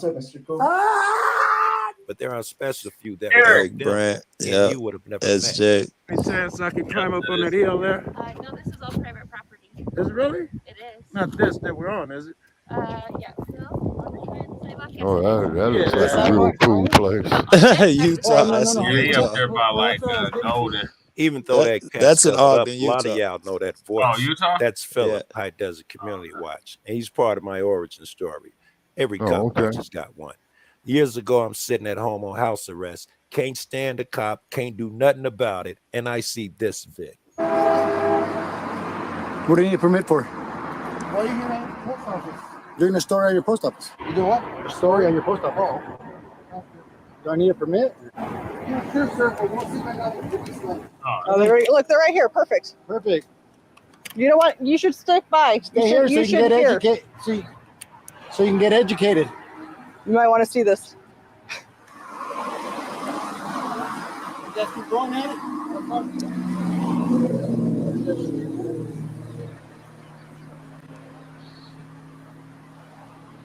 Thank you, guys. Dun, dun, dun, dun. All right. Dun, dun, dun, dun, dun. Cops didn't get out. Public photography? First Amendment? All right. Yeah, we don't want to answer no questions. You guys have a good day, though. Be safe. You guys have IDs on you? No, we don't need to provide one. We haven't committed a crime. We're fine. So why are you? We haven't committed a crime, so no, we don't have an ID. But you know, it kind of raises our suspicion. It doesn't matter what your suspicion is. You have to follow the law. No, I don't need to listen to you. Have a good day, okay? All right. So try your shit on somebody else, not on me, man. This was the moment. I was still so indoctrinated. I didn't even believe the shit they about to do is legal. I'm going to stay right here now. Okay. Well, you're being live streamed, so we'll see when they call your department. I don't care. So I don't care what you say. No, you're not. Asking for ID. Let me see your ID. You're the terrorist. You're the gang member. Yeah, you're the new face of terror in the American streets. So go ahead. You want any other spiel? Because I got one for everyone you got, man. Ever since 9/11, the boogeyman wears a badge. Don't sleep on what he's saying. This is the United States. We don't bend, we don't bow, we don't negotiate with terrorists. Bullshit. 20 years ago, they did some shit, and police still violating everybody's rights because they still scared. The terrorists have won. Are you? No, I'm not. Are you investigated for internal affairs? Are you being investigated for beating anybody, or for killing somebody, or for violating somebody's rights? All right, thank you. This was years personal ago. questions. This Thank you, guy sir. was good. I don't answer personal questions. Thank you, sir. You're being intrusive now. You're being intrusive now. Thank you. You have a good day, sir. So No, he told black the guy people we're couldn't fine, do but he's that. gonna come out and trying I to thought violate it my was rights and impossible. ask me for ID. Put his lights on, and he's gonna get sent packing. You're dismissed, by the way. You're committing a crime, sir. You're dismissed. Go find. They go find the real criminal. Let me see your ID. Where you live? No, where you live. Exactly. I'm not gonna tell you where I live. I don't tell people with guns where I live. So nice try though. No, you're dismissed. You're gonna leave before I do. You're not gonna get no ID. Exactly. Overpaid. Peelman, what's your badge number, Mr. Peelman? What's your 2520? We'll post how much you make a year on the video. No, we'll post it. We have ways to figure it out. When you're stealing it from me, yeah, When it you're is. stealing it from me and you're trying to extort me when I pay you, time for you to kick rock, man. We'll see. You're gonna leave before I do, man. So, and you'll just be put on the list of many officers. Hey, don't run with scissors. Don't violate nobody. Don't eat yellow snow, and suck it easy. Told you. You're dismissed. Well, What's that? The walk of shame right there. That's the walk of shame, right? Till I saw this cat. Your worst enemy is not a criminal with a gun. That's for a Your law. worst enemy is a bad cop. Yes. Because if that cop 2 weeks ago kicked me in the head, and now I'm enraged, and I hate you now. I'm not going to see him. I'm just going to see that uniform. Absolutely. And that makes it dangerous for you. There was a lot less people recording back then. Certainly a lot less brothers. But in Nick is where I saw myself. Back then, I didn't know him. I was just some cat in his comments with 2 vids. But without me asking, Nick posted one on his community page. I got dope. I'm all right, brother. I'll see your ID. Let me see your ID. Sergeant Christian Rogers. No, your ID with your address and all that on there. My CRD. Nick roast this guy. Is that against the law? Remember that head nod. He's going to swear it never occurred. That's against the law? What law? Lying. laws against? Also, is there? Because I thought I'm Florida. identifying you, Yeah, sir. I thought, I thought Florida Penal Code 901.151 states the only time I must present ID to you is when I'm in the commission of a crime, about to commit a crime, or have committed a crime. So right That's now, Florida Penal Code 901.1. Is there a legal reason you want my ID, or do you just want to identify me? Right now, I'd like to identify you. So You would like to identify? I'm going to identify you. No, right now. you're going to violate my rights to do How so. am I violating your rights? By But because Florida Penal Code 901.151 states that the only time I need to give you my ID is when I'm committing a crime, about to commit a crime, or in the process of committing a crime. So what you need to do is give me reasonable, articulable suspicion that I'm breaking the law. That's not, the Supreme Court room photography in itself is not a crime. And this is a governmental facility, and I have every right to come out and record you guys in the course of your duties. So what crime am I breaking? You're filming in the back of a police. You said that 5 times. You don't need to know. Who are you? I'm asking to get your identification. And I'm telling you, and you're asking me, and I'm respectfully declining no. You're not getting my ID because I don't have to, because you haven't showed me yours. Yeah. What are you trying to figure out? Why exactly you guys are filming around a police station? It's not your police station. It's our police station. This is our police station. It's not your police station. You work here. I allow you to work here. I don't mean to interrupt you, Nick, but this is the crux of our issue. The government thinks we're incapable children that need their instruction, and me and Nick believe the people hired you to watch over our shit till we show up. You're asking, you allow me to work. Yes, by paying my taxes, giving you employment. Is suspicion a felony or a misdemeanor? Suspicion? Yeah. Suspicion is not a crime. So it's not a crime, so it's not a law, so you don't have anything to enforce. Suspicion is the back, filming the back of a facility. A facility, absolutely. Okay, but is that against the law? I didn't say it was against the law. Okay, then thank you. Do me a favor, come talk to me, will you? No, I don't want to talk to you. You didn't want to identify yourself. I don't want to talk. Anything you can say to me, you can say in front of my friend here. Because until you guys tell me what law I'm breaking, you have no authority over me. First of all, we have the authority granted to us by the law. We never said you were breaking the law. Right. I didn't know none And of again, this I'm shit going to back say, then. until I break the law, you have no authority over me. And he's a sergeant. And he's a sergeant. But after we told you that I didn't want ID, why did you arrest You me? told me I was going to give it to you. Yes, you were. If your camera's rolling down. Not really. We just want to record and be left alone. All right, have fun. Did I give you a hard time at all? Can you take this officer with you, please? I'm tired of him talking. Yeah, we're all done. Thank you. Thank you. Yeah, like not now, maybe later's live. Oh, good. And Get him, baby. he's got 13,000. That was flawless victory. Let's battle. Fuck that shit. The next cat I can never repay is Chuck Bronson. When I first began, Chicago auditors made a pact not to go out with me. Said I was too wild and I'd get them popped. Chuck drove to Chicago. True story. We drove across half the country while he generously shared every bit of insight he could muster, when most auditors would stop acknowledging me even in their chats. Yeah, you came to my window lying to me. Go yourself, motherfucker. I gotta show you shit. Take a picture. Now, I don't want to misrepresent Chuck here. He's normally pretty even keeled. This cop just lied to pull him over, so he's high. No, it's on the license plate, dumbass. Then write me a ticket and go yourself. Here, Bitch. Yeah, I got a current one. It's right here. He mad. Make up lies. Cop didn't know Chuck keep like 8 cameras rolling at all times. Right. So this cop pulled me over, lying to me, telling me I was speeding. I knew the cop was behind me. I put it on cruise control. Said I was doing 42 and a 35. He's a liar. I put it on cruise control on 35 for that reason. The second he got behind me. Joe Cool visiting from Chicago all the way to Bakersfield. Oh, I remember this one right here. That dude was ridiculous. Those police were ridiculous right there. I remember this one. The rest of us combined, and I ain't never seen him ask for shit. Thank you, bro. If you're not with the party, you need to leave now. Why is that? Because this is a private event, so if you have no business. But is this not open to the? Okay, what is this right here? It's closed for the day. It's closed for the day. Yeah. If you have no business here, you need to leave because this is private property and there's a private event here, and I don't think that they would appreciate you. Is this private property or public property? It's a wedding. She's lying. Videotaped by people that they don't know. Okay. But what building am I in? You guys all need to leave, please. Oh, look at. Recreation office, hours of operation. Look at Friday through Saturday. Friday through Saturday. Friday through Saturday. It These says are right there. private, sir. Show You me where need it to says. leave. Show me where it says. You need to leave. Show me where it says. You need to leave. Look, it These says are it's open. private parties Look at, right now. It says. They're just here, just taking pictures of us and all that. How's it going today, sir?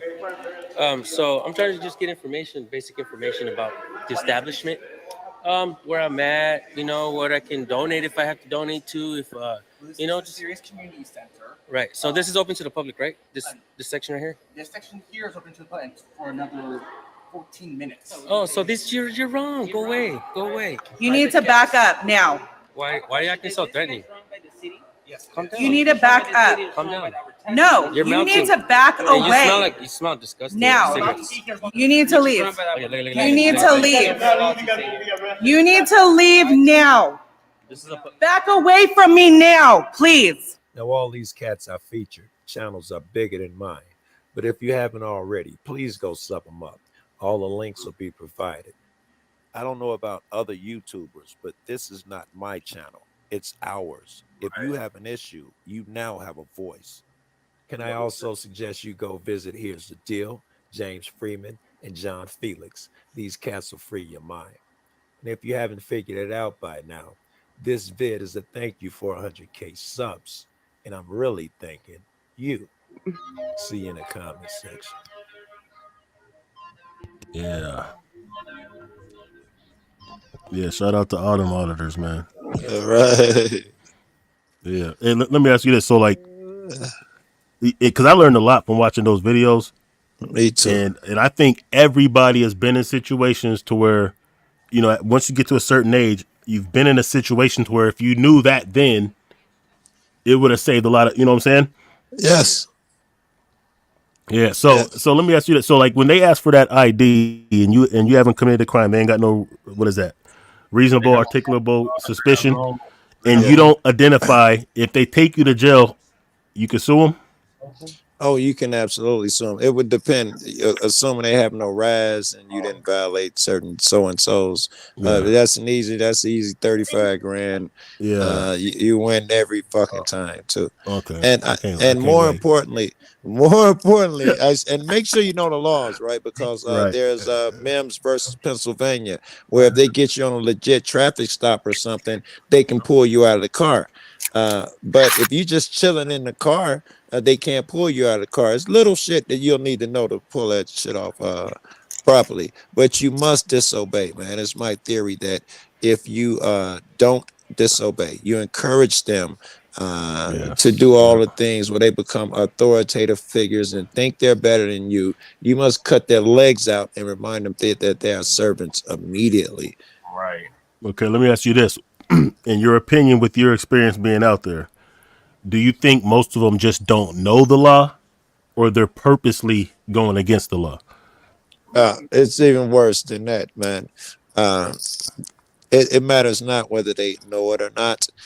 They know that their survival depends on it. This thing is a house of cards, and it will crumble if they actually gave you your rights and allowed you all the things. You are a commodity to them. They cannot really give you freedom. They must, in order to survive. I mean, listen, if everybody had a lawyer tomorrow and fought with all these fake ass cases and bullshit and stacked charges and shit, the system would grind to a halt. So it's in their interest. They know that they must they cannot allow you to win, and they must follow unjust laws, do the blue line shit. Their survival depends on it. They're aware of it. So it don't matter if they're moral when they go out that day or whatever. They're aware that I must live this lie in order to feed my family. So I guess I said all that to say that even if they do know the law, it would not matter. They must follow that blue line. They're committed at this point. They're all in, yeah. All right, this is great, guys. I just got a text from another cat. In fact, I think the name of the channel, this is on some esoteric shit. I hope if you guys and you come over there, because there's nobody's ever over there. It's just us. But it's really good conversation all the time like this, man. I dig this. Man, I gotta get you on. I gotta get you on my channel one of these times, bro. Yeah, I'm down. We could chop it up about a few different things, man. I like your movement, what you're doing. It's necessary. It's necessary for real. I agree. And thank you for that. All right. The name of the other channel is Rights for Vets. That's what I'm finna head off to now. You catch busy. All right, brother. Look at Shay got the plugs. Yeah. Yeah. Yeah, shout out to Joe Cool. Yeah, if y'all I seen a couple of his things, man. That was nice. But I think I'm gonna close it up out here. So if, for sure, brother. Closing. Yeah. Thanks for having me on, man. Yeah, no doubt. So we're gonna be live tomorrow, or probably later on. I don't know. Whenever Lady Chase says hi too. All right, tell her what's up. She should be doing an RBA either today or tomorrow. Really, after I get back from the store. So I'll just send you the link on Messenger. Yeah, just holler, bro. Okay. All right. Peace, Jay. Yeah. All right, Arena Uncensored, MD 2020, Blacks and Politics and Frontline Black News. Terry Kruma, Frontline Black News, signing out. Thank you to everybody that came on the program. We are at war, Black family, and it's time we start waging back and take the proper precautions to maintain our survival. So I think it froze up. No, I didn't. Oh, okay.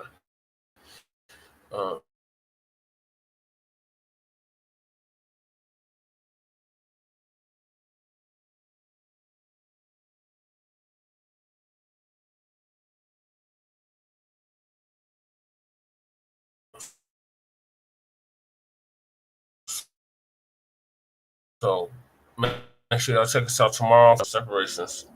Stay black, stay empowered, stay with your head on us.